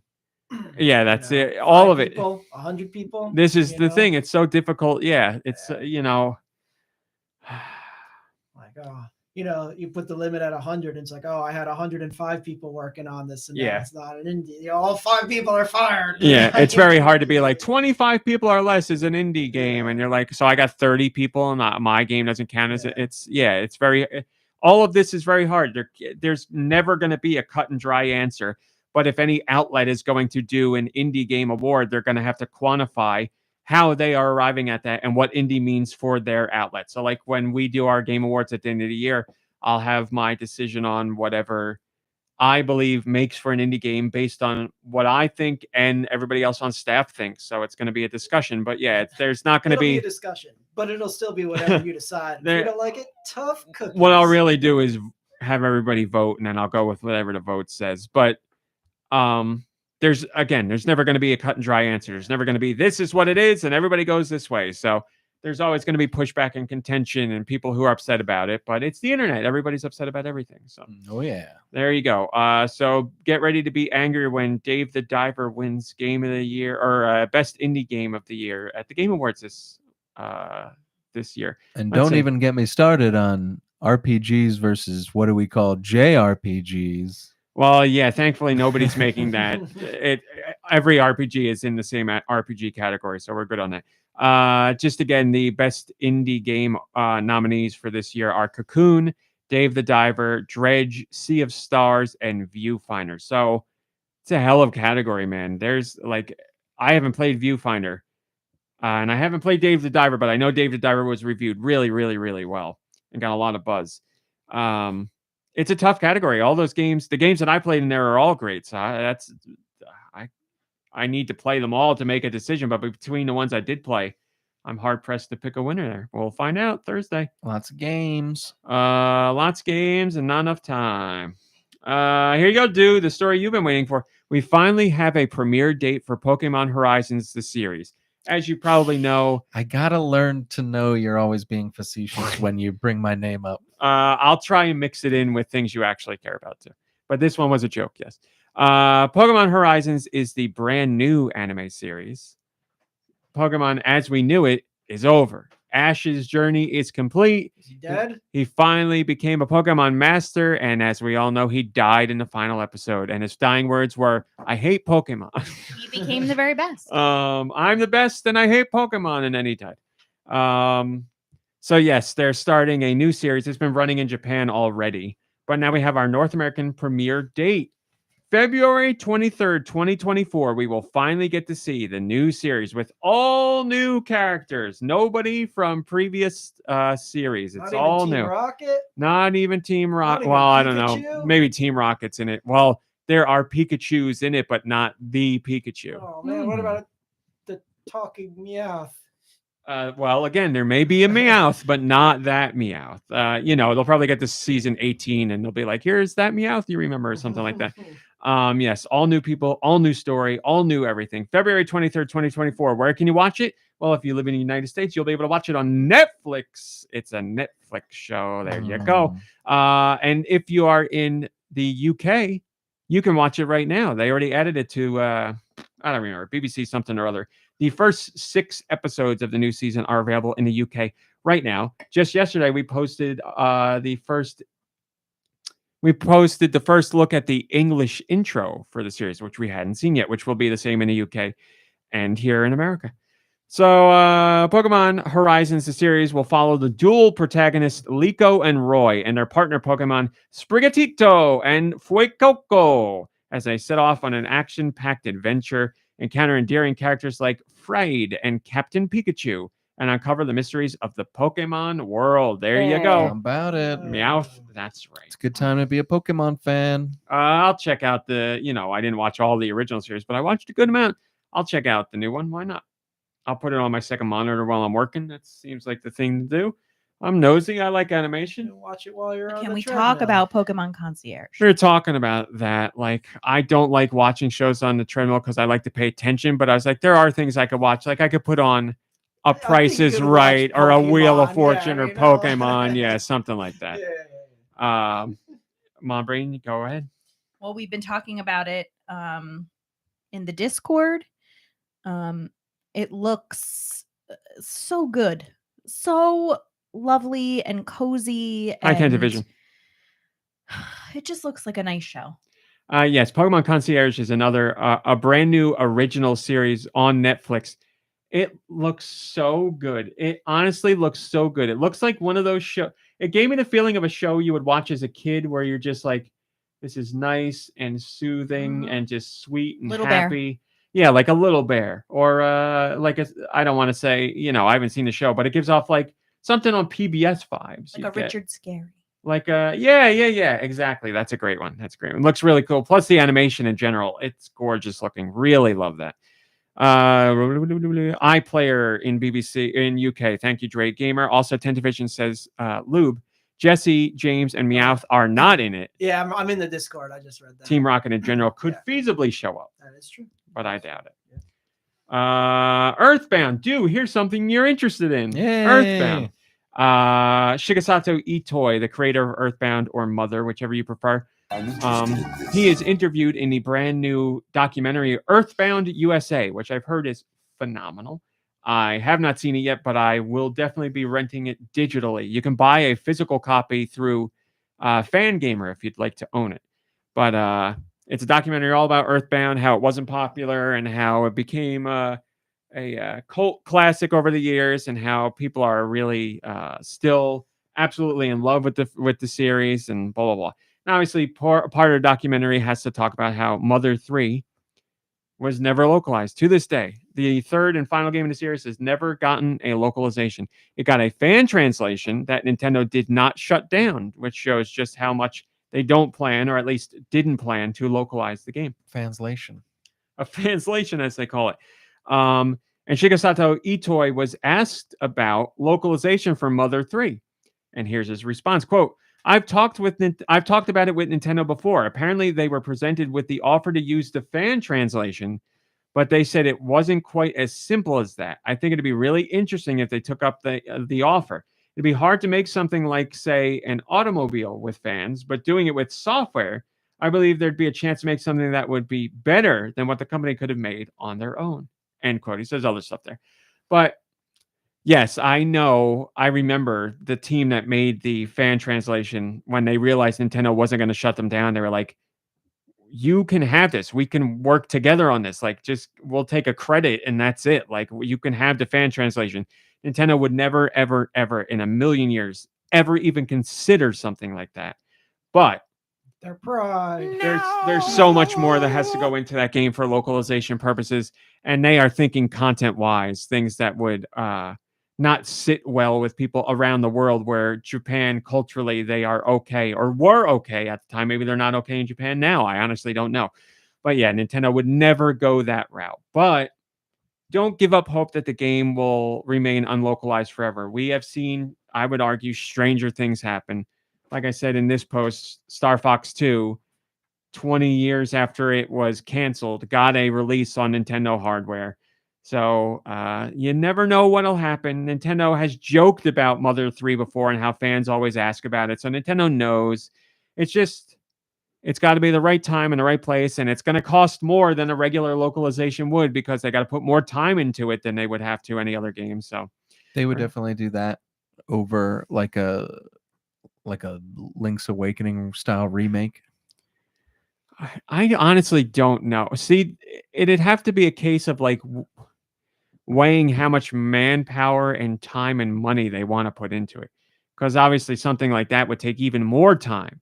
But they could be like, we're going in and redoing so much stuff anyway. Maybe we should just do that. But then they're like, but are people going to buy it? Because they're like, nobody bought the other one. It's Just have the unpaid interns do it. it seems like the route to go would be just like a localization that gets released through the Switch Online service. Because yes, they'd have to put more money into it than those other games, but people would subscribe to the service to play it. Then they don't have to worry about physical costs or the cost of a remake, or even the team would be so much smaller compared to remakes. I just can't fathom them doing a full-on remake, because they obviously didn't think the game was fit for localization back then, and then to be like, let's go all out on a remake, it seems insane. Like I can't see them doing it. It seems like a digital download for a system that's already out. So You know what? They got deep pockets. gonna Just happen. do it, Nintendo. Jeez. if they thought more people would buy it, I'm sure they would, but they know it's going to be niche of a niche. So, because they can't, more people play Earthbound now. Like way more people know about Earthbound and have come to appreciate it since, or compared to when it originally Because launched. there's more people alive now. That's what it is. But I really don't know how many people would be jumping on Mother 3. We got Earthbound Beginnings, and that was localized and released decades after the original, and they did that digitally. Back in the day, they had translated that game, and they were going to bring it to North America, but they decided not to and went for the sequel, Mother 2, which we know as Earthbound. They brought that out here, and that flopped. So they're like, ugh. So it took 20-ish years, or 20-plus years, to get a translation of the original Earthbound, which we never thought would happen. So that came to be. So you could see how it had happened with Mother 3 as well. Just we're not at that point yet. So I don't know. I don't know what to tell you. Not out of the realm of possibility, but I don't know. Sticer says, whoa, now that's some juicy news. I still wonder if we'll see it at some point in the future. Maybe the Switch Online service. Yeah, again, I agree. I think it'll be some Whoa. service like that. Probably not Switch Online, whatever comes after Switch. But yes, I could see that route happening.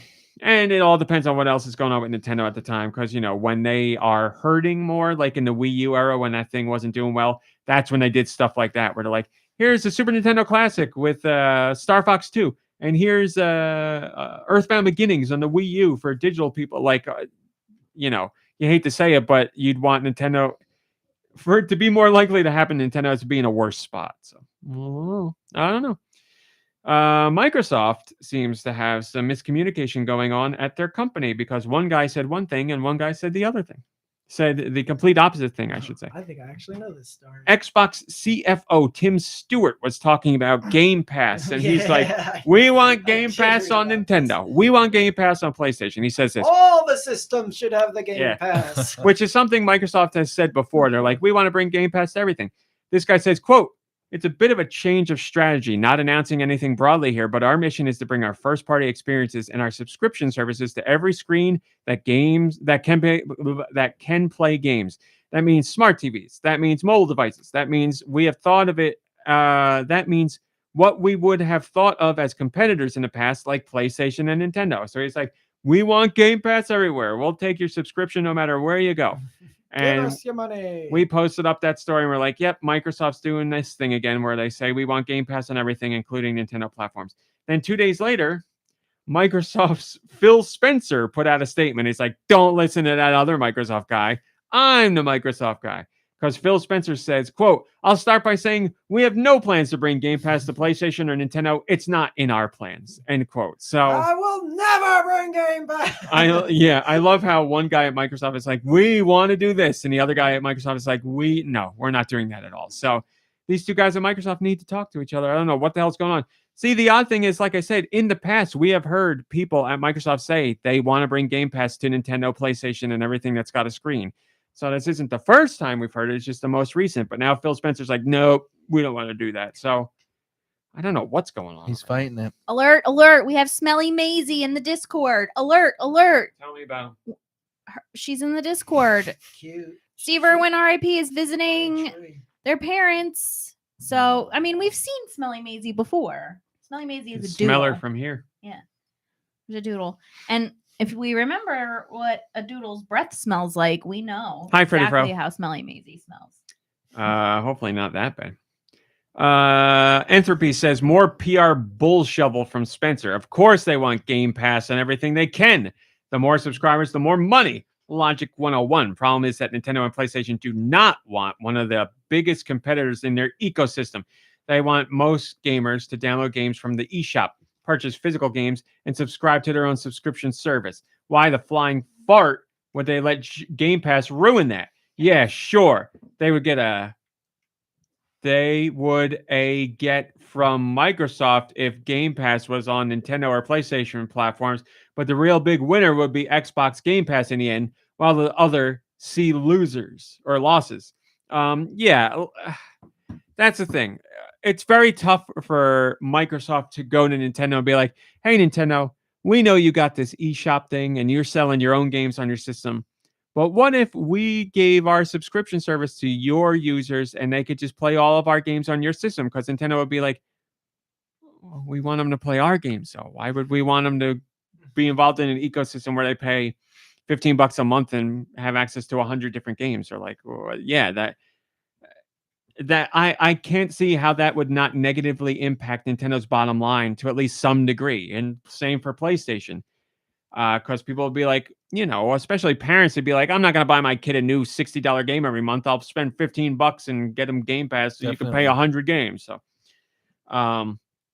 you can see why Nintendo and PlayStation wouldn't exactly be chomping at the bit for that kind of thing. But smart TV developers, certainly, they just want people buying their TVs and they don't care about anything else like that. So they already got... Yeah, they're not competitor. Yeah, they got every streaming thing under the sun on their devices. And they're like, if we could add one more in there that'd entice people to do it and maybe like buy a Vizio Game Pass TV and get 6 months of Game Pass at no additional cost. Wow, So, I'm in. it's funny because Nintendo puts that in all their press releases now for anything Switch Online. They heard. So yeah, I don't know. I'm not saying it's impossible for Nintendo or Sony. It just seems very unlikely. There's that. North America. What do we got? Let me tell you. Yeah. We got Josh. Sorry to steal your bit there. I am the world's best singer. There it is. We got Batman Arkham Trilogy. Do you know the names of the games in that series, right? Yeah, Arkham Asylum, Arkham City, and Arkham Knight. I knew you would remember it, and I could get 1.5. I knew the words that went in some of them, but not the right words altogether. Also available, Dragon Quest Monsters, The Dark Prince, Skater XL, Wild Share, Unicorn Champions. Twinstein, Lowenstein. The Curse of the Red Dragons 3. A Highland Song. Oh, A Long Journey to an Uncertain End. Arcadian Atlas, Basketball Arcade, Battle Stations Blockade, Born of Bread, Traditional Super Mario, nope. Traditional Paper Mario Pants. Check out Born of Bread. Thighs? They're born of bread. I'm bringing Cattails Wildwood Story. Meow. Corbid, A Colorful Adventure. Crashy Laps. Corbett Burnson. He's in it, yep. Actually, he developed it, that's all. DIY Paper Doll. Draw and Color Maze. Paint Labyrinth Paint. There you go. I don't know. Guy Suikoden Plus. Gen Suikoden Plus. Sorry. Last Escape Dead Complex. Master Ninja. Shuriken Killer. Metro PD. Close to You. Morte Solo. No Girlfriend Since Birth. That's sad. It's a full motion video game, by the way. Ortheo. Paint It and My Cute Unicorns Bundle. Pixel Cafe. Space Junk Seekers, Pixel Cafe, clearly ripping off Coffee Talk. Coffee Talk. Mhm. Speed or Death, Steam World Build, Terravit, This Means Warp, Toaster Ball, Trip World DX. Yes, that is the Game Boy game revamped for the Switch. Uzu, My Pet Golf Dash, Wall World, While the Iron's Hot, and Zomborg. There you go. That's your North American releases. Deux, would you take up the Nicky Hill duties? What are the next European masterpieces? Let's find out with Nicky's sweet releases. Ooh, it's time for Do Michaels to fill in for the old Nicky Hill. Nicky Hill, we speak your name. These are the European Switch eShop releases for the week of November 30th. The year of our Lord, 2023. Arcadian Atlas. ASMR Slicing. Batman Arkham Trilogy. Breakout Birdie Escape. Breakout Birdie Puzzle. Cattails, A Wildwood Story. Corbett, A Colorful Adventure. Crisscross. Applesauce. And Dino Gets Out. Both are correct. Dino Get Out. Dragon Quest Monsters The Dark Prince. Draw and Color Maze. Drawing Carnival. Maze. Ugh. Fall Cars Ultimate Car Bundle. Final Shot. Frogvival. Gensuiki Soden Plus. Guns and Spurs 2. Gothic 2 Complete Classic. Oh no, our correspondent isn't here for the next one. Hentai Tales Volume 2. He's corresponding with it right now, probably. I guess so. Master Ninja, Shiryuken Killer, Metro PD, Close to You, Mom Simulator 2023. No one wants that. The No moms are the one wants to troops. do that. Mommy Simulator? No. Ray Ripley Mommy, that is. Yeah, I knew you'd change I'd it take to there. that. Yeah, Hopefully somebody plays it and gets new respect for their mom. for mothers. Motte Solo, No Girlfriend Since Birth. Nora, The Wannabe Alchemist. Orton Was the Case. Yeah, you know how many times I wrote that title? I'm like, what does this mean? Randa, What does this mean? Randa, Randa. Yeah, it's not even spelled like that, Randa. unfortunately. Ortheo, Paint It, and My Cute Unicorns Bundle. Pixel Cafe, Rally Race Off-Road Simulator, Roots of Pacha, Snakebird Complete. I've heard good things about Snakebird, by the way. Fun puzzle game. Space Junk Seekers, Steam World Build, Terravit, The Traveler's Path, This Means Warp, Toaster Ball and Toaster Ball Boissons Bundle, Train Traffic Manager, Wild Shade Unicorn It's Champions, in your queue there, Mom Ray. Zombies Rising Is XXX. there a comment there, too? There sure is. Sweet Sweet Kuribo says, the Arkham trilogy is fantastic, but unfortunately doesn't run well enough, in my opinion, to recommend on Switch. Seems to be another case of, quote, just because you can doesn't mean you should, end quote, in terms of porting to Switch. My understanding is that the first two games hold up pretty well. The third game needs a lot of optimization. So Buyer beware. Seems like Warner Brothers did not bother to do what needs to be done. Thank you for doing what needs to be said. There you go. Thank you, Deux. Very quickly, this is more of a story you need to go look at to find really interesting, but we saw some original concept art from Super Mario RPG, the Super Nintendo version back in 1996. And apparently the developers were like, Mario should have weapons. And some of the other developers were like, no, Mario can't have weapons. So they were coming up with all kinds of unique ideas for what a game, Super Mario RPG, could be like if Mario did have weapons.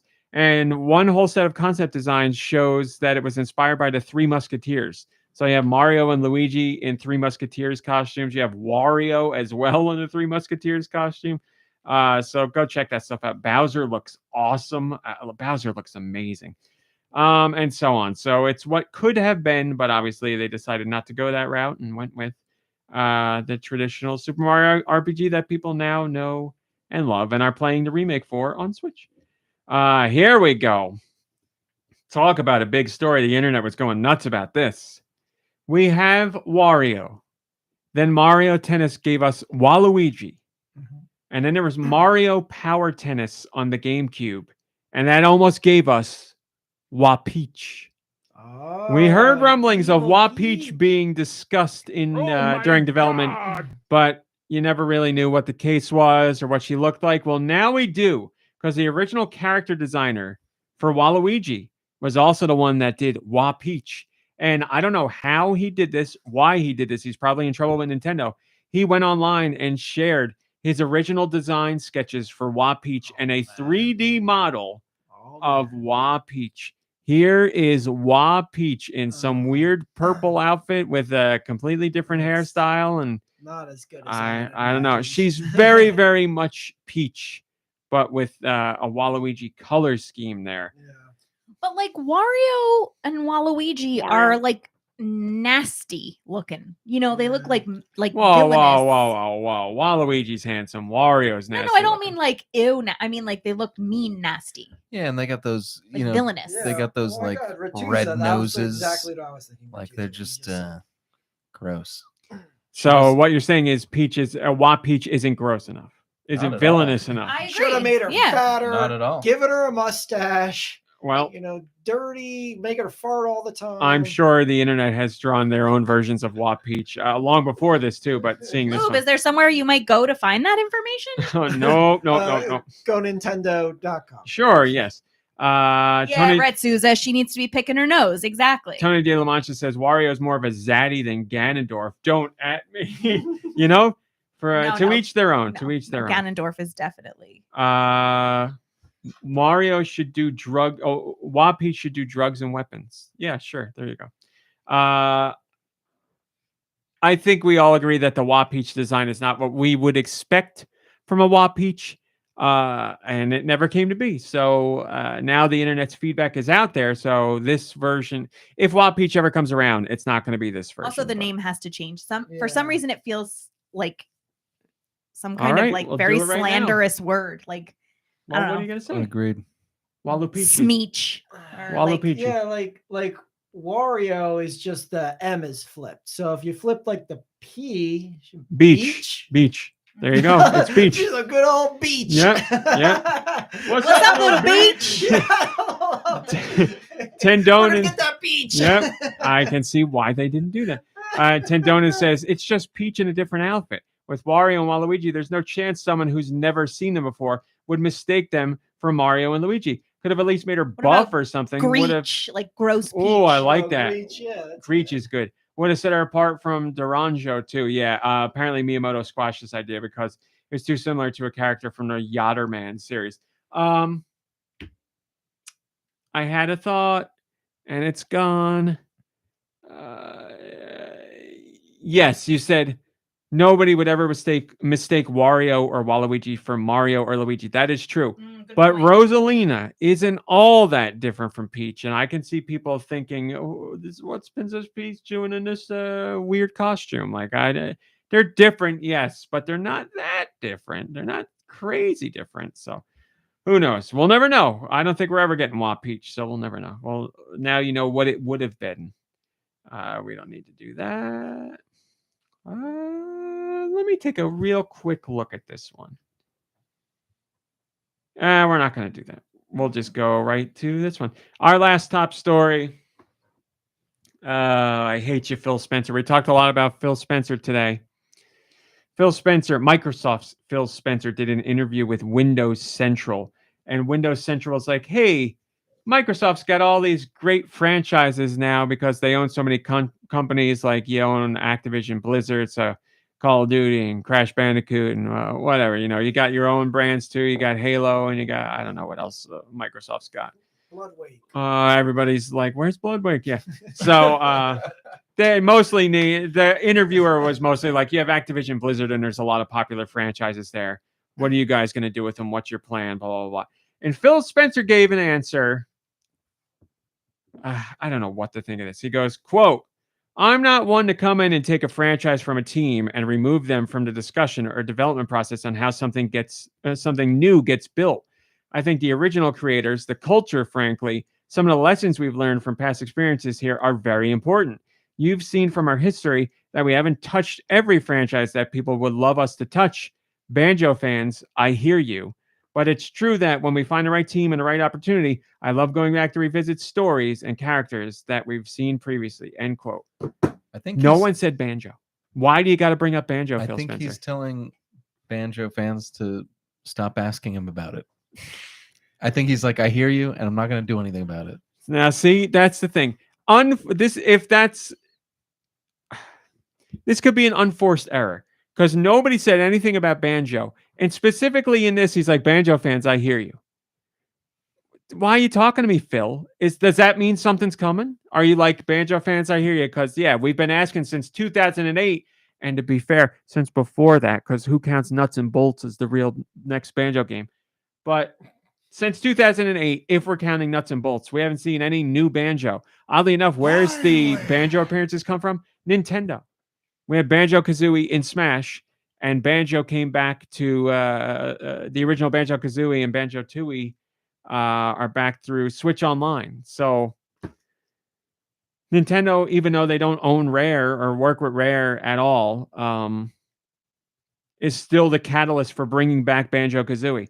So why is Phil saying this? Why is it for what you said, do? Because he's like, I don't want to hear it anymore. Banjo fans, I hear you. He's like, don't talk to me. Because that doesn't seem like something a businessman would say. He's not going to be like, don't talk to me about it. It seems it's tough. It's tough because, like you said, they didn't bring up Banjo. He's the one bringing it up. And if you're going to bring it up, you better have been asked about it, or you better be working on it. Like, why are you even talking about it? So the fact that he says that I hear you, but it's not like a fun little tease. It's not fun at all. It's like you said, all business. So it's kind of like, I feel like he is kind of saying, I hear you, but it's my company. I don't give a crap. Like, I think that's what he's saying. And, you know, that's it. We don't know. It'd be great if we had this in an audio form, so because that will tell us a bit more. But is it, I hear you, and I've heard it enough, I don't want to hear anymore? Or I hear you, and he's saying it just to get ahead of Banjo fans because he knows they're going to be like, where's Banjo? Or is he saying, I hear you, because he's like, I hear you, as in like, I hear you. Like, something's coming. I mean, I feel like it would be more playful. Like, wouldn't you want to relish that kind of teasing? Like, wouldn't you want to be like, oh man, they're gonna love this, can't wait to tease this? Well, it doesn't feel like that's how he's doing it. But perhaps in this offhand interview he saw an opportunity, just like contractually he can't give any more information or say anything really, but in this interview when he got asked this question, he's like, I could sleep a little something in here, a little something. I don't know, it could be read so many different ways. Like I said, if we could hear how he responded, that would make a big difference. But still, oh, come on. You bought Rare. You gave us a new Perfect Dark. There's another new Perfect Dark. Like, Rare's got so many other things that RMC, I feel like even if they do make a new one, it's not going to be good. You know what I mean? It's not the same team. It's different. Guns. It's a whole different thing. Guns and rap music. That's the other thing. Cars that you can update. That's the thing. And microtransactions. They could work with Playtonic, which is the original developers, and that would be great. And then, we know they could make another Banjo-Kazooie. There's other companies out there that can make a new Banjo-Kazooie that never had anything to do with it that could make it work. We've seen that happen time and time again with other companies. Look at Retro Studios. They did Metroid, and they killed it. And then they did Donkey Kong Country, and they killed it. So there's other companies that could take a beloved property that had nothing to do with it to begin with and make a great one. It's been done before a whole bunch of times, so it could happen. I just want I'm so tired of the games that I love just dying. Because what do I have? Banjo-Kazooie, dead. Beyond Good and Evil 2. Beyond Good and Evil 2 is so hurtful because we went through years of waiting to get a teaser for a new one that was canceled, to get a teaser for a new one that still hasn't come out. It's ridiculous. Like, this has been... We've only gotten one Beyond Good and Evil game. Now we know the whatever 20th anniversary version is coming out early 2024, which is great and gives me hope for something. But I don't get it. I don't get why you would buy a company and then just sit on their IP. I don't understand that at all. I know they're like, hey, Rare, you're gonna do our rip-off Mii's and you're gonna do our Connect games. Like, I don't know, but yeah, can we get a new Banjo-Kazooie, please? They did it so that Nintendo couldn't have them. Well, Nintendo didn't buy them. Nintendo was like, it wasn't like Rare or Microsoft stole them away. It was Rare went to Nintendo, was like, hey, do you want to buy us? And Nintendo's like, no, we're all right. But now they don't have. But now they can't. They're just going to put their Rare games on a Xbox system, right? They're not going to put it on a Nintendo system. No, that's what I was saying. Like, we have Banjo-Kazooie on Switch. We have Banjo-Tooie on Switch. We have GoldenEye on Switch. We have Jet Force Gemini just came out in Japan on Switch. It's coming out here too. Like, then it doesn't make sense to me. It doesn't make any sense. It doesn't make any sense because Microsoft and Nintendo have to collaborate on every one of those releases. Nintendo either has to go to them or Microsoft has to go to Nintendo. I'm sure it's Nintendo going to Microsoft and being like, hey, this is one of our classic N64 games. Can we work a deal with you and put it on Switch? And Microsoft's like, yeah, of course, because why not? They're just going to make money off of it. So, but yeah, it boggles my mind that they bought Rare and they're like, here's Rare, everybody, and they're going to do almost nothing that you expect from Rare. So don't worry, Romy, he hears you. That's right. Phil Spencer hears me. So nice, you're nice. Right. He heard you. Kuribo says, could have worked with Playtonic a few years ago if they would have wanted to work with Microsoft. Well, Xbox really need to do work to improve their public image and also start producing quality titles with all the studios they've bought over the last 5+ years. They're becoming the next EA, where IP goes to die after acquisition. I can't really counterpoint it because I agree for the most part. There's a couple standout examples, but by and large, they have a lot of companies under their umbrella that they haven't done a lot with, and they swear that we're getting to the time when that's going to change, but we'll all find out together. They don't have it anymore. They lost it. They don't got it. I mean, the Halo's not what it used to be. I hate talking about Microsoft because I'm like, what else do I talk about? Their Gears of War. How do they let that Halo slip through their fingers like that, man? I don't know how Halo. It's almost like Microsoft. Jesus Christ, what's the name of that? Why can't I remember the name of the studio that made Halo? Bungie. It's like Bungie was like, hey, we're out of here. And Microsoft was like, we have no idea what to do. Oh, okay. And okay, fine. They were surprised when it happened. Fine. That was over a decade ago and they still can't get it together? It's crazy that, how did they not use all their resources to get good people in there? This is our mascot. This is our main franchise. This is our big thing. Like how I don't know. I don't know what's going on with Microsoft. I still say Game Pass is the best deal in the game industry by far, but people are not down with but Xbox. In a way, Xbox is really, really hurting. There's no reason at all that the Xbox should still be outsold by the Switch. The Switch is 6+ years old, and it's killing the Xbox.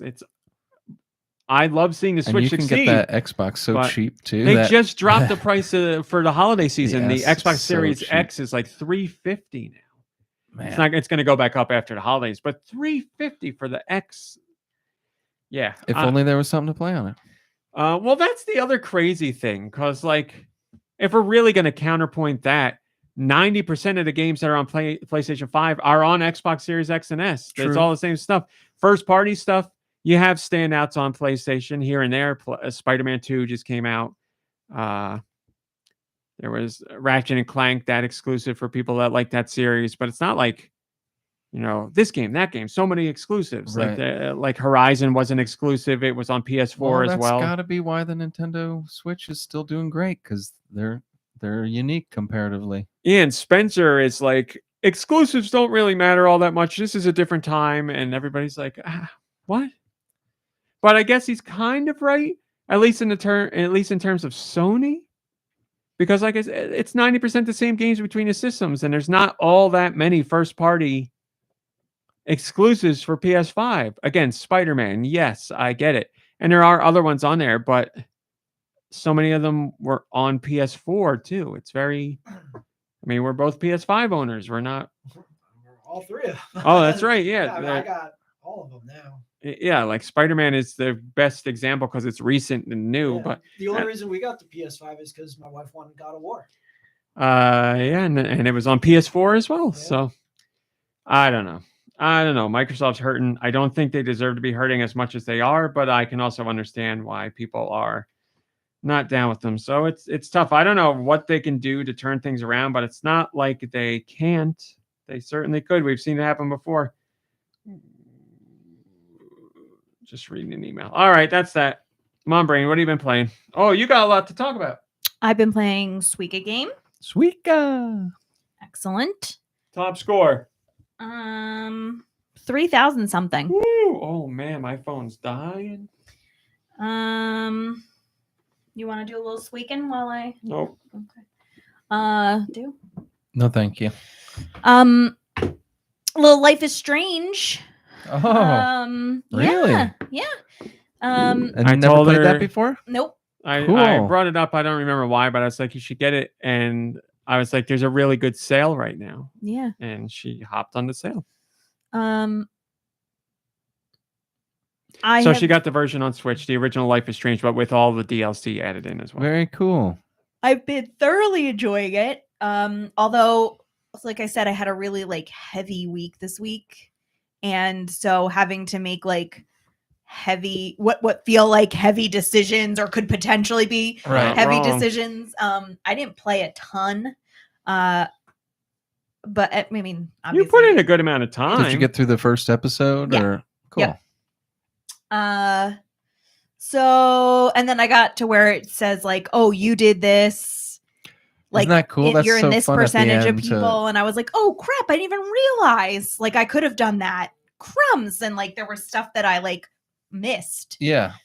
Which is why I was like, look, unless I really have the time and attention span, I'm not playing because I want to be really thorough and get the full experience. Well, you're right. And get ready because the decisions only get tougher as you go on. Yeah. By the way, Life is Strange, just that installment, just this week hit 20 million players worldwide. Well, it's been a really nice, interesting experience, and I have enjoyed it. So I've been playing handhelds just because it's easier for me to have it. It's I find everything to be very slow moving. The wait time when you get when the game's loading is long. And the Switch is probably really working itself, Kev, or RMC, don't you think? I'd have to. I think in our review, the guy said the loading time was slightly longer than what it was when I played it on the original system, whatever that was. Because it's not. I would imagine the PS4 version would load sooner, but I played it on Xbox 360. So it's about where that one was. So. Yeah, I mean, it's not keeping me from enjoying the game, but it is noticeable, in my opinion. Other than that, I have no complaints. I've been enjoying it. And if you haven't played it, although, like I said, I get the feeling there's like a lot of I know for a fact already there's a lot of very heavy subject matter. So if that's not really something that you're like available for, yeah. then I guess I can't recommend it. But It is a real emotional ride, and it's so worth it at the end and the way it makes you feel like you are experiencing it singularly. Like you can talk about it with everyone and relate that way, but there's something about your specific playthrough. Like it's a game that I don't think I could go through and play again. My journey that I had through that story is my journey. I don't want to go in and make different decisions. That's the story I experienced. There's I want to say it was the end of episode 3. When you get to the end of episode 3, the way it ends, I just remember putting the controller down and being like, oh, what a horrible gut punch. It's either chapter 3 or chapter 4, but I was like, man, it's that rough. And I was like, I had to take a few days before I went back into it to pick it back up. I was like, I'm not ready. Yeah, it's a good game. It's good. It's good. Then if you end up liking this when it's all over, you can play Life is Strange 2, because I really like that. That one, as far as writing and voice acting goes, leagues better. Oh yeah, the writing is a little oh really? It's night and day. Like that one, even when I played that one, I was like, I love the story here. Yes, we are teenagers. But the voice acting and the dialogue is pretty rough. But the story is so good that it's okay. Huh. Life is Strange 2. Don't Nod has come really far. It's much, much better writing, and the voice acting is great. I never played 2. 2's great. 2's really, really good. 2's just below the original for me. There's some things where it's way better. There's nothing where it's worse. It's just, the overall story in the first one. It's hard to capture that lightning in a bottle again, but it was really good. I should play it. It's great. I just never thought it was gonna be good. It's very, very good. Yeah, excellent. Definitely worthy of continuing the franchise without doubt. That's it, Monbri? I think so. Deux, what have you been playing? I played Animal Crossing New Horizons. I played Suika Game. We played High score. It's like 3,300 or something. Ooh. And we played some Fortnite. We were playing last night, and you haven't heard this story. I didn't tell you on purpose, but I did hear you screaming. It was like one of the most amazing things happened in Fortnite last night. So we were playing RMC, me and 2 of our buddies, and we were up on this hill. It was the last game of the night. And I don't know, we were probably down to like 5 or 6 teams. There were like 20 people left, or maybe a little more.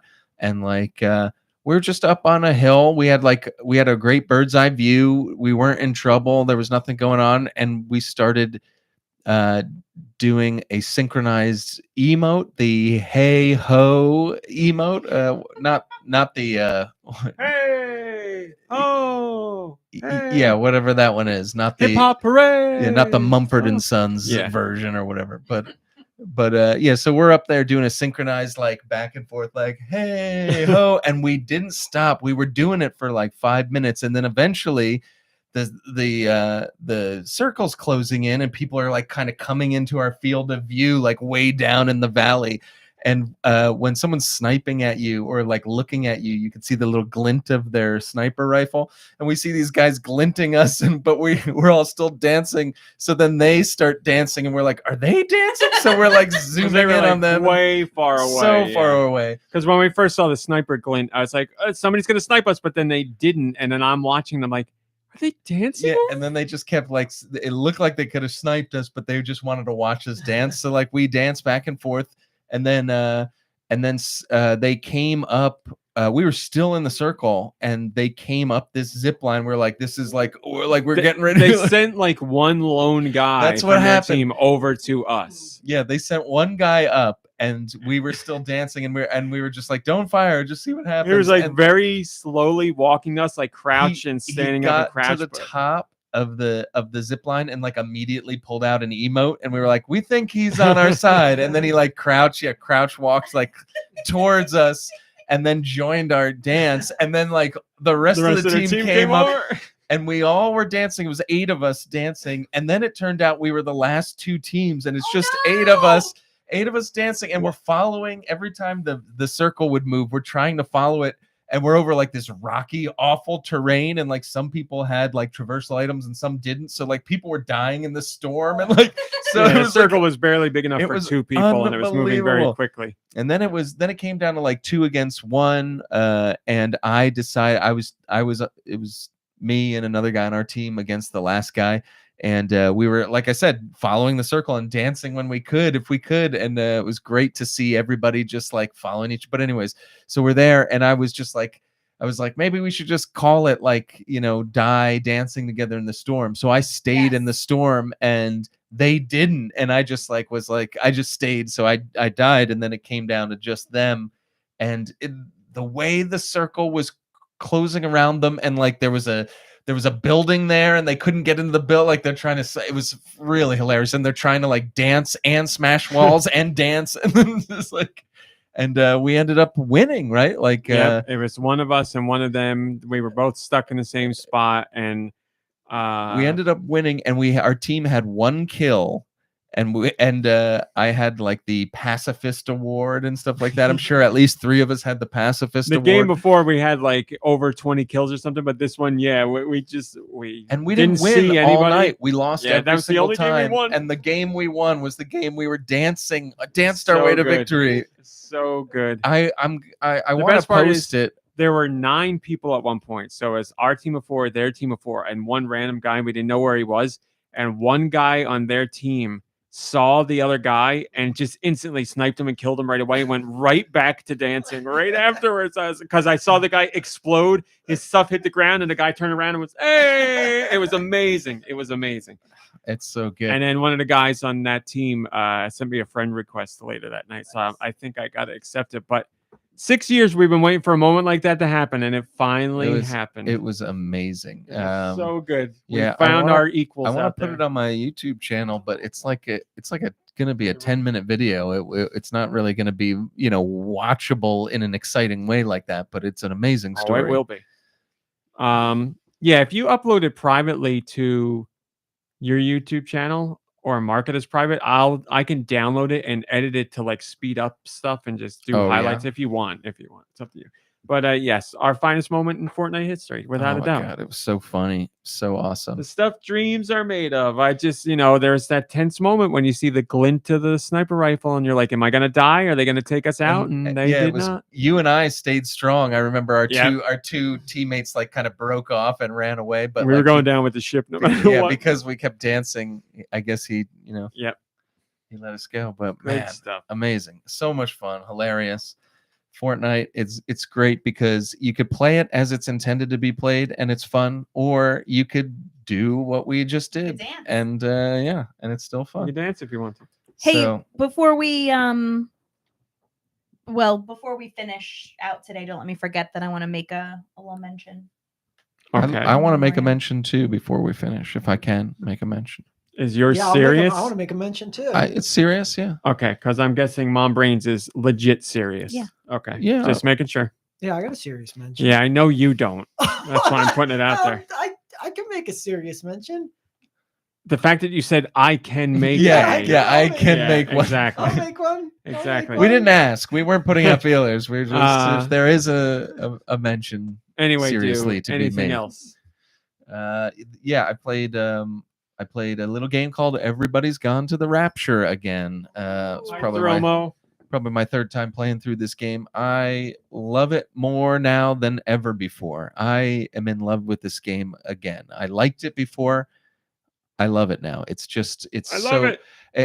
I think it's because I've played it now 3 times, and it's just the way the story is told in like it can be told in just however you stumble upon it. I'm not going to talk about it long because it's an older game, but it's amazing how the story is interwoven, and again, you don't have to play it more than once, but like you just get the enjoyment out of how intricately it's put together, and it's really something. So I don't know if anybody out there likes those story-driven games. It's not action-packed at all, and when I say story-driven, there's not a single person in this game.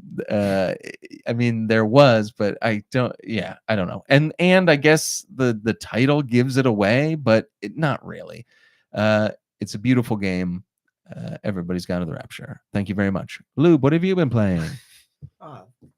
Thanks for asking. Of course. I finished since my last visit here. I finished out Mass Effect Legendary Edition. Beautiful, yes. beautiful. And, It's my favorite game on the Citadel. Satisfying it ending. only got better because Beautiful. I hadn't played it since it first came out, like the first 1, 2, and 3, and I never had the DLCs for 2 and 3. Oh yeah, you get to or 1. So get to the bottom of that shadow by broker. the time I got to 3, it was like a completely new and different experience. That's because so I cool. Had so much other like missions I had done, and like I had new squad mates which I never had before on my first playthrough. So it was a lot of fun, and I really liked it.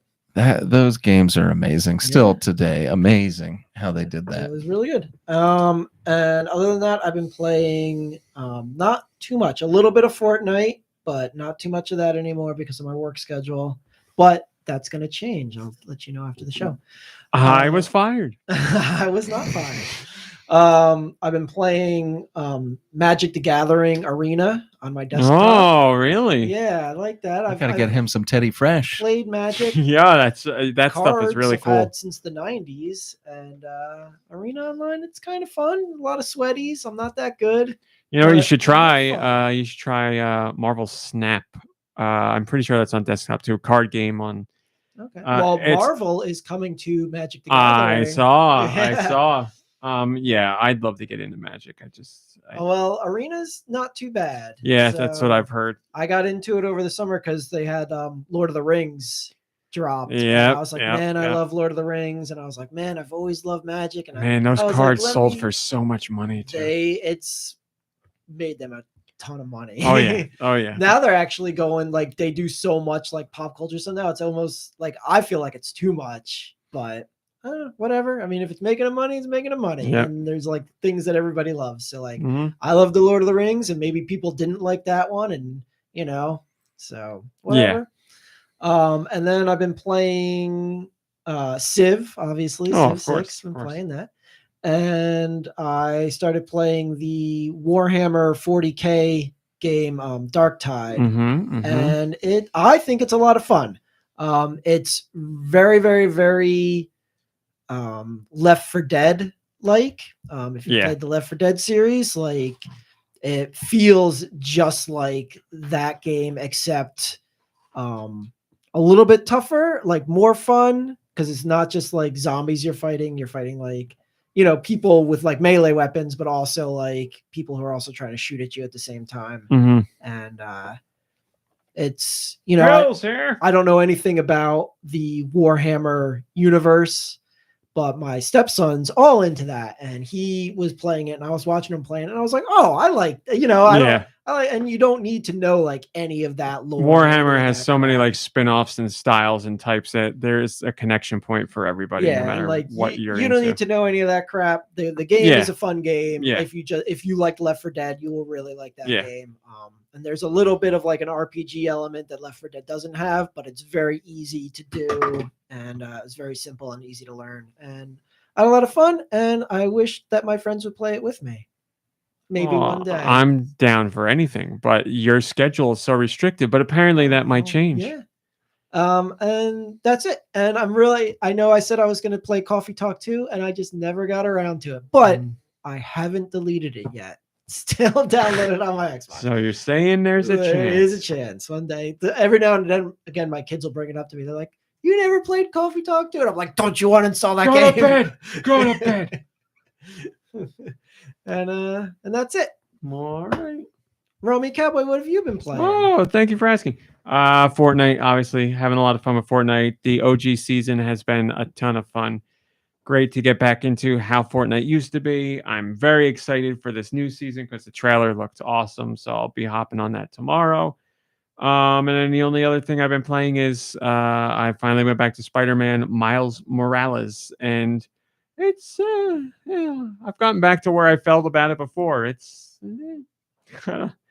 I've talked about it. I'm interested in the story very much, but the game I'm like, I told you to just watch a little story breakdown of it's it. not me, man. It's not me. I can't do it. It feels wrong for me. It feels wrong for me. You know, it's I don't know. I don't know what to say because I don't think it's bad. It's just like, hey, I'm like, I've done all this already. I don't know. I don't know. I am very interested in the story, which is what's pulling me through.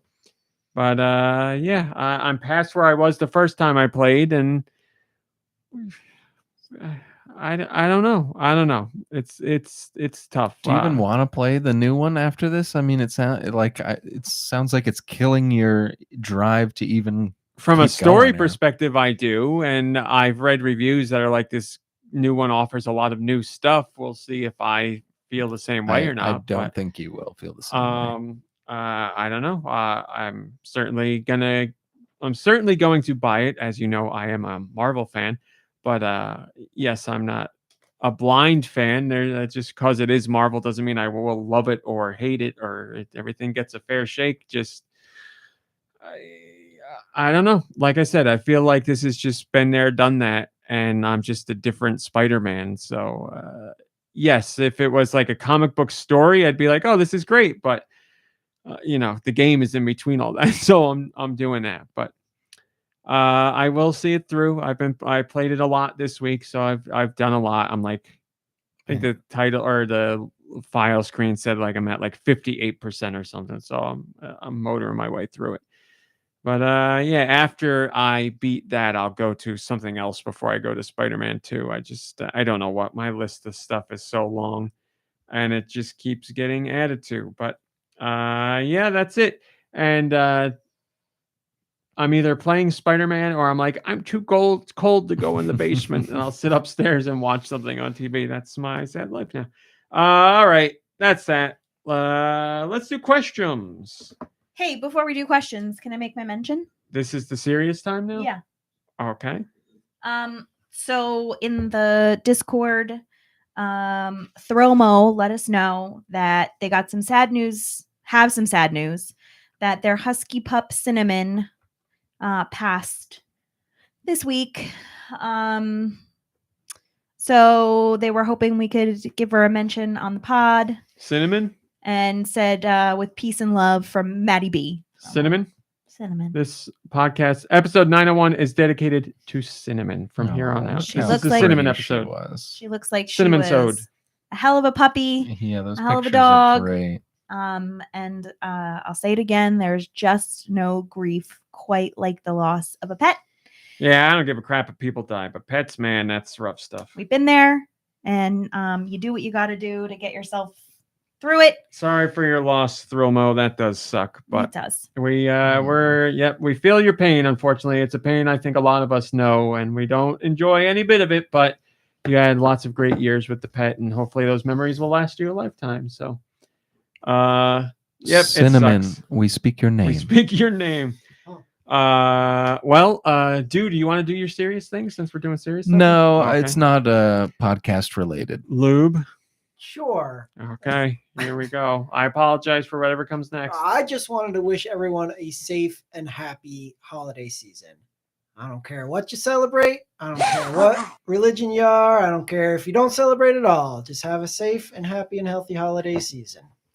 Yeah. He's coming to your house to steal your presents. All right, let me do questions. Send your questions to goninpod@gmail.com. goninpod@gmail.com. They can be about Nintendo, video games in general, whatever the hell you want. Don't look at my screen. I'm getting ready for music. Mr. T, T-I-I, Mr. T, has a question. Hey, Raw Meat and Crew, a few short questions for you guys. One, what's the best/most tolerable food-themed level? Well, I can see this is targeted at me. Do you guys have a favorite food-themed level in a game? I remember there being a Mickey Mouse game Themed level. that had a Jello. You were in Jello. I gotta Yeah, I think that's about that. it's that famous Castle of Illusion, I Mhm. think. Themed level. I'm gonna go with the freezer level in Yo Noid. Because my love of the Noid negates my hate of food themed levels. So I'm going with Yo Noid's second level. I can't really think of anything off the top of my head. Okay. Sorry. Favorite food theme level? Apologize. I'm sorry, best or most tolerable. Yeah, I can't think of like one that I like the best. Is it like a level that's like made out of food or like Food themed level is what it says. I always liked the dining room tracks in the Micro Machines game on Nintendo 64. There are a few of them. That's Like, true. Those were kind of fun. Yes, this Food-ish question is being esque. asked because I hate food themed levels in Yeah, games. I was thinking like This I don't question. even know. This is something else. Very funny, Mr. T. Next question. What's the best train level? I got two of them. Uncharted Oh yeah, that's brilliant. or Ninja Gaiden 2. Yeah, all Great one. Because not only are you on the train, but the skyline transitions from day to night as you're on the train. Great. it's really awesome. Great train level. I'd probably go with the Uncharted. What did you say? 2? Is it? I didn't say because I didn't remember. I think it's from- it's 2. I don't know. I don't remember. I don't know now. But yeah, whichever one that one was from is great. And then and the Ninja Gaiden 2 is obviously great. I'm also a big fan of the Paco Loco boss fight level from yes. Sunset Riders Yes. is pretty good too. Lube, any train levels that come to mind? Battlefield 1 when you fight on a train in the level. There you go. That's it. That counts. And then last question, what's the best train?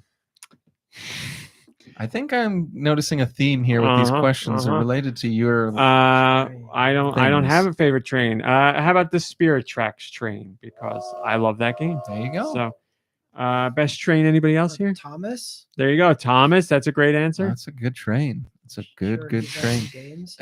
Mom Brain, do best train. Not the Polar Express. Oh, there you go. Tom Hanks is on for that me, there we go. Here we go. Double Dragon 2. That weird train that comes in at the end of that boss fight. Yep. It's like, dude, Yeah, dude. I And it's like, remember it well. Mhm. and it's like there's no track, and you're wondering why it even exists. And then like Adobo was like the conductor. It's very funny. I don't think it's supposed to be. If only he stuck to a life of being a conductor rather than a life of crime. And I think that's the first time in the game that I remember, anyways, where the Arnold Schwarzenegger lookalike guy comes out. Remember? Yes. How did they get away with that? Couldn't Arnold sue? Nobody was paying attention to games back then. Thanks for the wonderful podcast. You look great, RMC. Can really say you put in the hard work. You're all beautiful people. Keep doing what you're doing. Well, thank you, Mr. T. You're a beautiful person. And I know you love your mother, so that means you're just that much more beautiful. He's so good to I his think mother, the moral of his sir. questions were the real trains were inside of us the entire There time. you go. That's right. That's right. Steve Irwin, RIP, has the Patreon question. Hey, Mom Brain, did you know that you could join the Patreon For $1. for $1? Steve Irwin, RIP, did. Not a question, but I just remembered that RMC hates Dixie's guitar playing at the end of Donkey Kong Country 2 levels, and I'm so disappointed. I don't hate it, but it's nothing compared to Diddy's rap. Come on. Wait, what didn't you like about Dixie? Dixie plays a guitar at the end of the level, and it's kind of lame. But Diddy, a boombox drops down, and he Oh, yeah. raps. Like, Dixie's just like, that's all she does on the She's guitar. no Jammer Lammy. And Diddy's, come on, like, it's a monkey rapping, people, versus, well, I guess monkey playing a guitar is also impressive. Arguably more impressive. way more impressive, but I guess I'm realizing this She's now. just not very good at it. Okay? This stupid monkey playing a guitar, that's lame. Now a monkey that makes noises, that's what I'm all about. Yeah, I don't know. Steve Irwin, you made me realize something. Dixie is the more impressive, but I would say Diddy is the more enjoyable for me. So I've realized at least partially the error of my ways. There you go. I got to do a new round of Patreon questions. I'm just realizing. But now it's time for music. Send your music to goninpod@gmail.com. Where? goninpod@gmail.com. Please put music in the title to help out your local mom brain. Let's do music, mom brain. We got a jingle? I got music. You want to hear it? You want to hear it? Oh. Thank you very much. Let me You're get out welcome very my much. notes to keep track here. I have to move everything over just a smidge. Please excuse me. Oh boy, oh boy, oh boy. Enjoy that. ears. My freaking ears. All Okay. right. We good? I'm ready. Okay. This very first song for today comes from Rosemary the Farmer.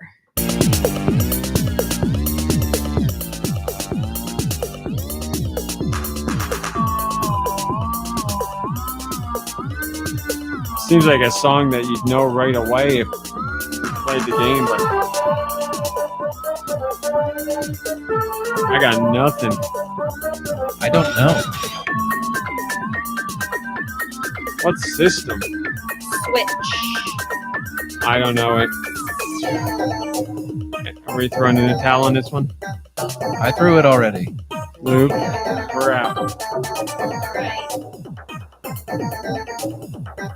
It was Ooblets on the Yeah. Switch from Rosemary the Never Farmer. even heard of it. Oh, I was gonna look at it. Oh, never mind. I remember. Don't I remember. look at my screen. I'm not. Ooblets. Yeah. This one comes from Joe Shabadoo. Oh, it sounds sad.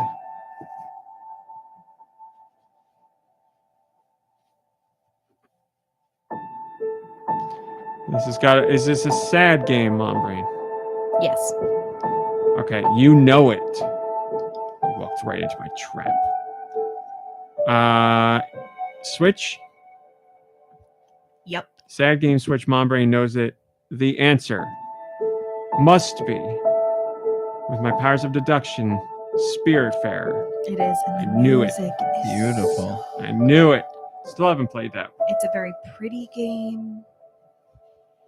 Dissonant piano. And there's Twin Peaks references in it. Oh. It's so good. Music's pretty good. Oh my god. And they outright tell you in the description that it's a story about like loss and grief, but it's not in like a really awful way. It's sort of like It's a good kind of loss. No, you're like helping them. It's a fun grief. Yeah, someone dies that you really like. Yeah. Right. You're helping them like pass to the other side. Yeah. Maybe grandma died, but you got a big inheritance. Right. Yeah, it's a good So long, Grandma. So that was from Joe Shabadoo, and it was Spiritfarer. Whoops. Sorry. Are we guessing it again? Ooblets. Great job. This one comes from Jess I.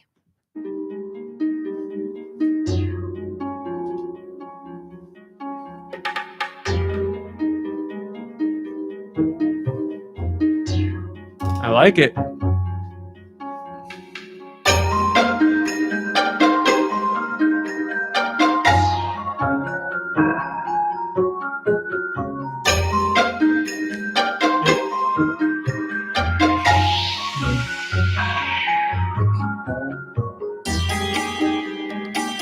Is it first party? I don't think so. Something about it sounded a little first party, but I wasn't sure. Switch, I'm guessing. Yeah. Don't know it. I don't know. Give up. Lube. Giving up. Crosscode. RPG. I want to play it. I have not gotten around to it. Yes. This one comes from Ask Me. I feel like I know this. You do. Is this a music game? Yep. Rhythm Heaven, then I guess? Yep. Yeah. Is this... What's the title? Double Date. Oh, yes. Sitting on the benches. Yes. I remember. Sitting on the benches. That's all I could think of. All right. Great. Sitting on the benches. The next one comes from Matthew Brown.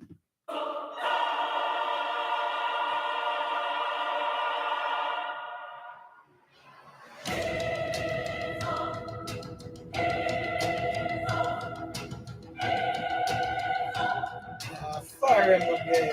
Nope. Final Fantasy, Nope. This is awesome.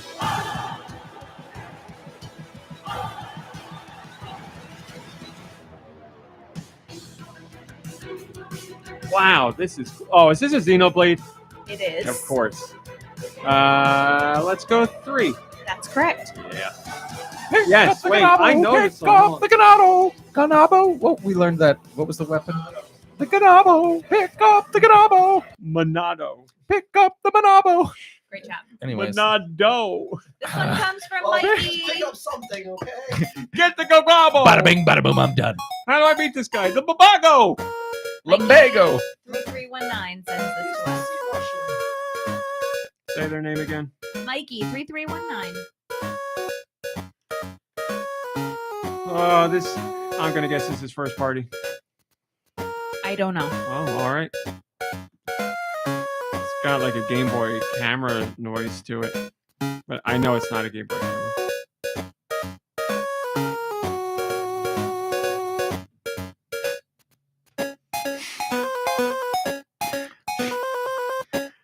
Pick up the Cabago.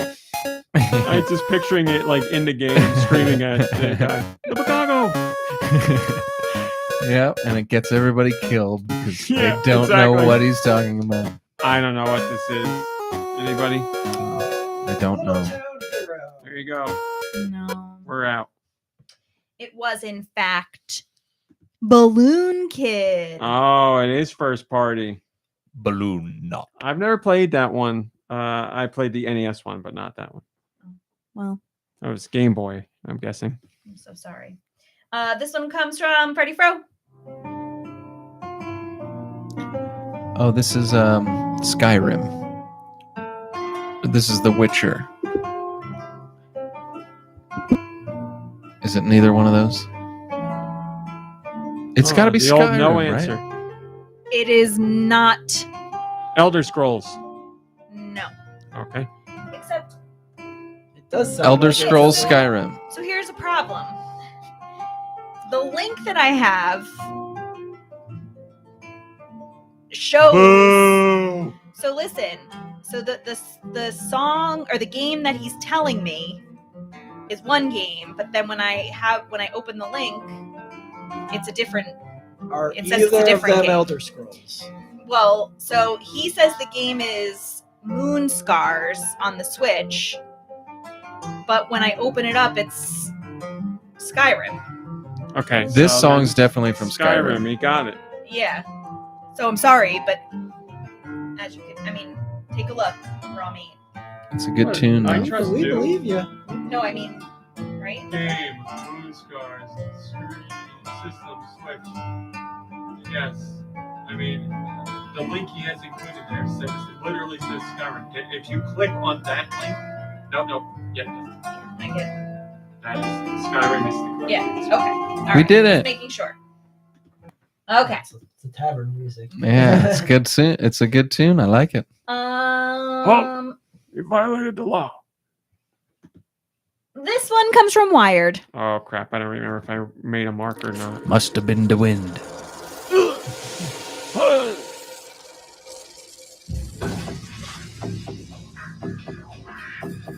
Turok. Turok 3 just got re-released on a Switch remaster.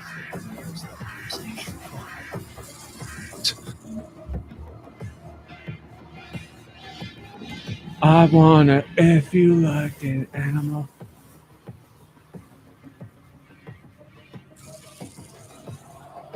Do I know this? I believe so. Yeah. Is this an Osmo? It is. Soulstorm? He's good. I knew He's it. good, people. All right. And the last song for today. Mm-mm. Mm-hmm. Second to last. Oh. Penultimate. All right. Sorry, I've made a mistake.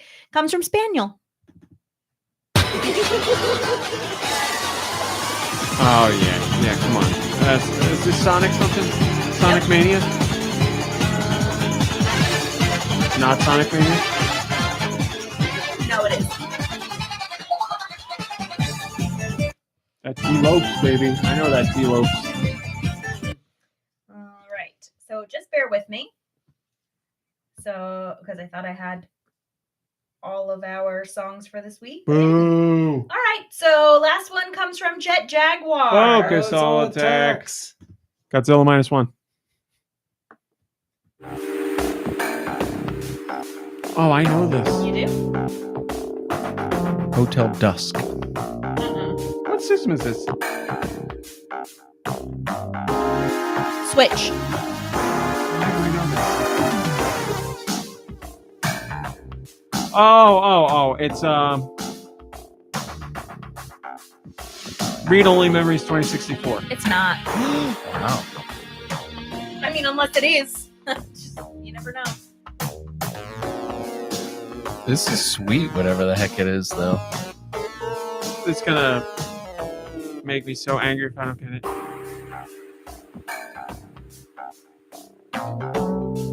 Is it That Namco? noise. I need more of that noise. Oh, what is it? Man, this is sweet. I'm really into this, whatever the heck this is. Is there any chance I can get another song from this soundtrack? I'll try. Oh, that noise! That noise is gonna jog my memory. Sorry, I'm talking away from the mic. This is an ad. My apologies. Proactive. Yes. Oh, now I got it. It's Spelunky. It is. I knew that noise. Woo. Who makes that game? I believe his name is Derek Yu. Developer is Mossmouth. Oh. All right. Well, that's it. 1, 2, 3, 4, 5, 7 out of 10, or 6 out of 9. 6 out of 9, people. We did it. We did it.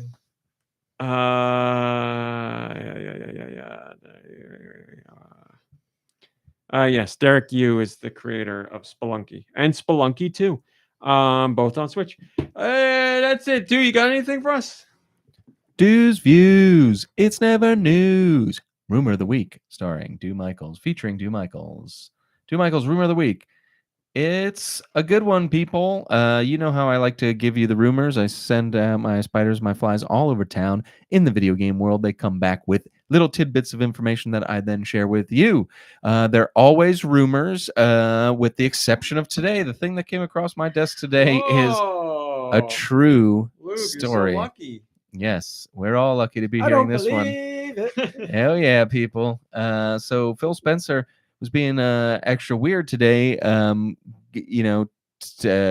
out of one side of his mouth and then the other, and then sending a guy to go and talk to the press about the wrong thing. He did that on purpose. Oh, muddy so the waters. yeah, it turns out that he was being weird because he's trying to keep together the super secret, and yes, I know I said super, that's how secret this is.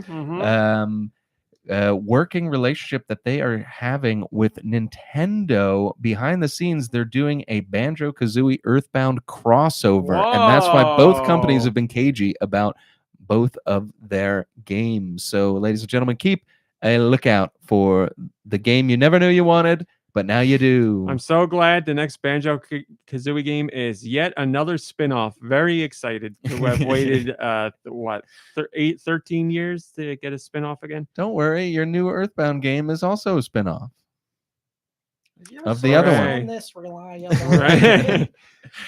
Thank you, Duke. Extra Thank you very Phil much. Spencer smells. That's some hot information, hot inside news, not rumor news, not gossip. we news, do factual. what we can with what we have. Well, that's all we got for today, everybody. We made it through the whole show. No computer issues. We're back in action, which means we'll see you next week like usual. So thanks for listening. Thanks for watching. We'll see you next week. Goodbye, everybody. Goodbye. Goodbye, everybody. Goodbye. Goodbye.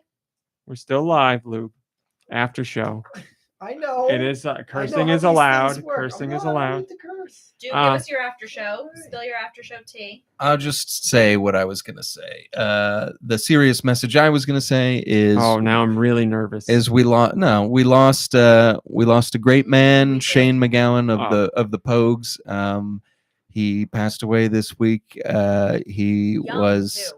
Yeah, I mean, he was 65 years old. To be honest, to look at him, you'd think much older. He was not a healthy man, but boy, he was a poet, and he was unique and singular and interesting.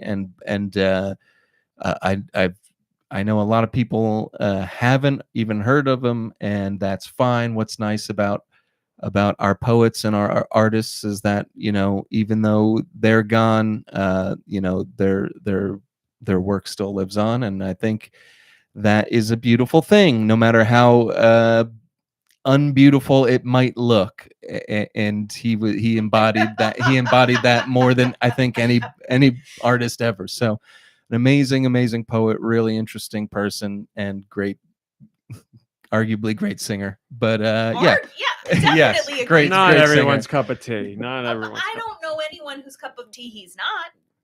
Oh, I think that'd be very easy to find. I'm sure we could sadly find people. I don't even want to show. I don't even want to tell Adam. I didn't even want to tell Adam more about it, just because of how. But anyways, I mean, most people that hear it are just, they're either turned all the way off by it, or so intrigued by it that they need more. And yeah, so thanks for letting me say that. It's not. We lose artists and celebrities and stuff all the time, and it's not, it's a fact of life. And his was definitely coming. You can't say it wasn't a surprise, but or it was a surprise, but I don't know. He's one that really spoke to me in a weird way, and I just wanted to mention it. So thank you for that. Ratsuza says, Kevin. Great talk, dude. Agree completely. I'm Irish. We love this talented soul. Rest in peace. It's almost amazing he lasted this long. There you go. Yeah, and so we were playing Fortnite the other night, and Kevin brought it up, and I was kind of telling just a little bit about who this guy was, not really going into it, because I didn't really, to be honest, I didn't want certain people in our group to listen to him, because I had a feeling that they wouldn't like it, but yeah, I just I don't know, I didn't know how to describe it without even, I don't know. It is what it is. But then I was like, well, they're like, I've never even heard of a song. What would I know? And I was like, sadly, you might know their Christmas song the most. Absolutely. And the fact that I said, just saying that, if it were any other group, you'd be like, their Christmas song, ugh, what are they covering? But really a Christmas song. Yeah, it's an original song. Perfect Christmas it's an original song that's it embodies Christmas, but it also it embodies everything. It's really something. So it was just funny that I was they were like, what song would I know? And I was like, their Christmas song. And then I was like, I shouldn't even have said that. I should have just said Fairy Tale of New York, because that sounds less like a Christmas song. But regardless, yeah, I mean, it is what it is. It, like you said, RMC, it's a fact of life. So, but we still have the music and the poetry. So yeah, And the Rolling Stones are still touring. the Rolling Stones, have them killed. Do as I say. Tony De La Mancha said that. Just want to make sure you got your credit. Yeah, celebrities die all the time. Some of them get us and some of them don't. We each have our favorites. So some of us have our main men, and sometimes that main men list has to get whittled down, sadly, but it's a fact of life. It is. There's other things I want to talk about in the after show, and I've completely blanked on them. It's gone. Man, what was it? Gone forever. I guess that's it. We're just gonna leave it on that note. Glad we got a show out there. Glad everything went well, and hopefully it stays this way. So thanks for putting up with us, and sorry for last week again, but we're here and we did it. So thanks for watching. Thanks for listening. Play some games. Hang out with friends and family. Rest, relax. You deserve it. We'll see you next week. Goodbye, everybody. Goodbye.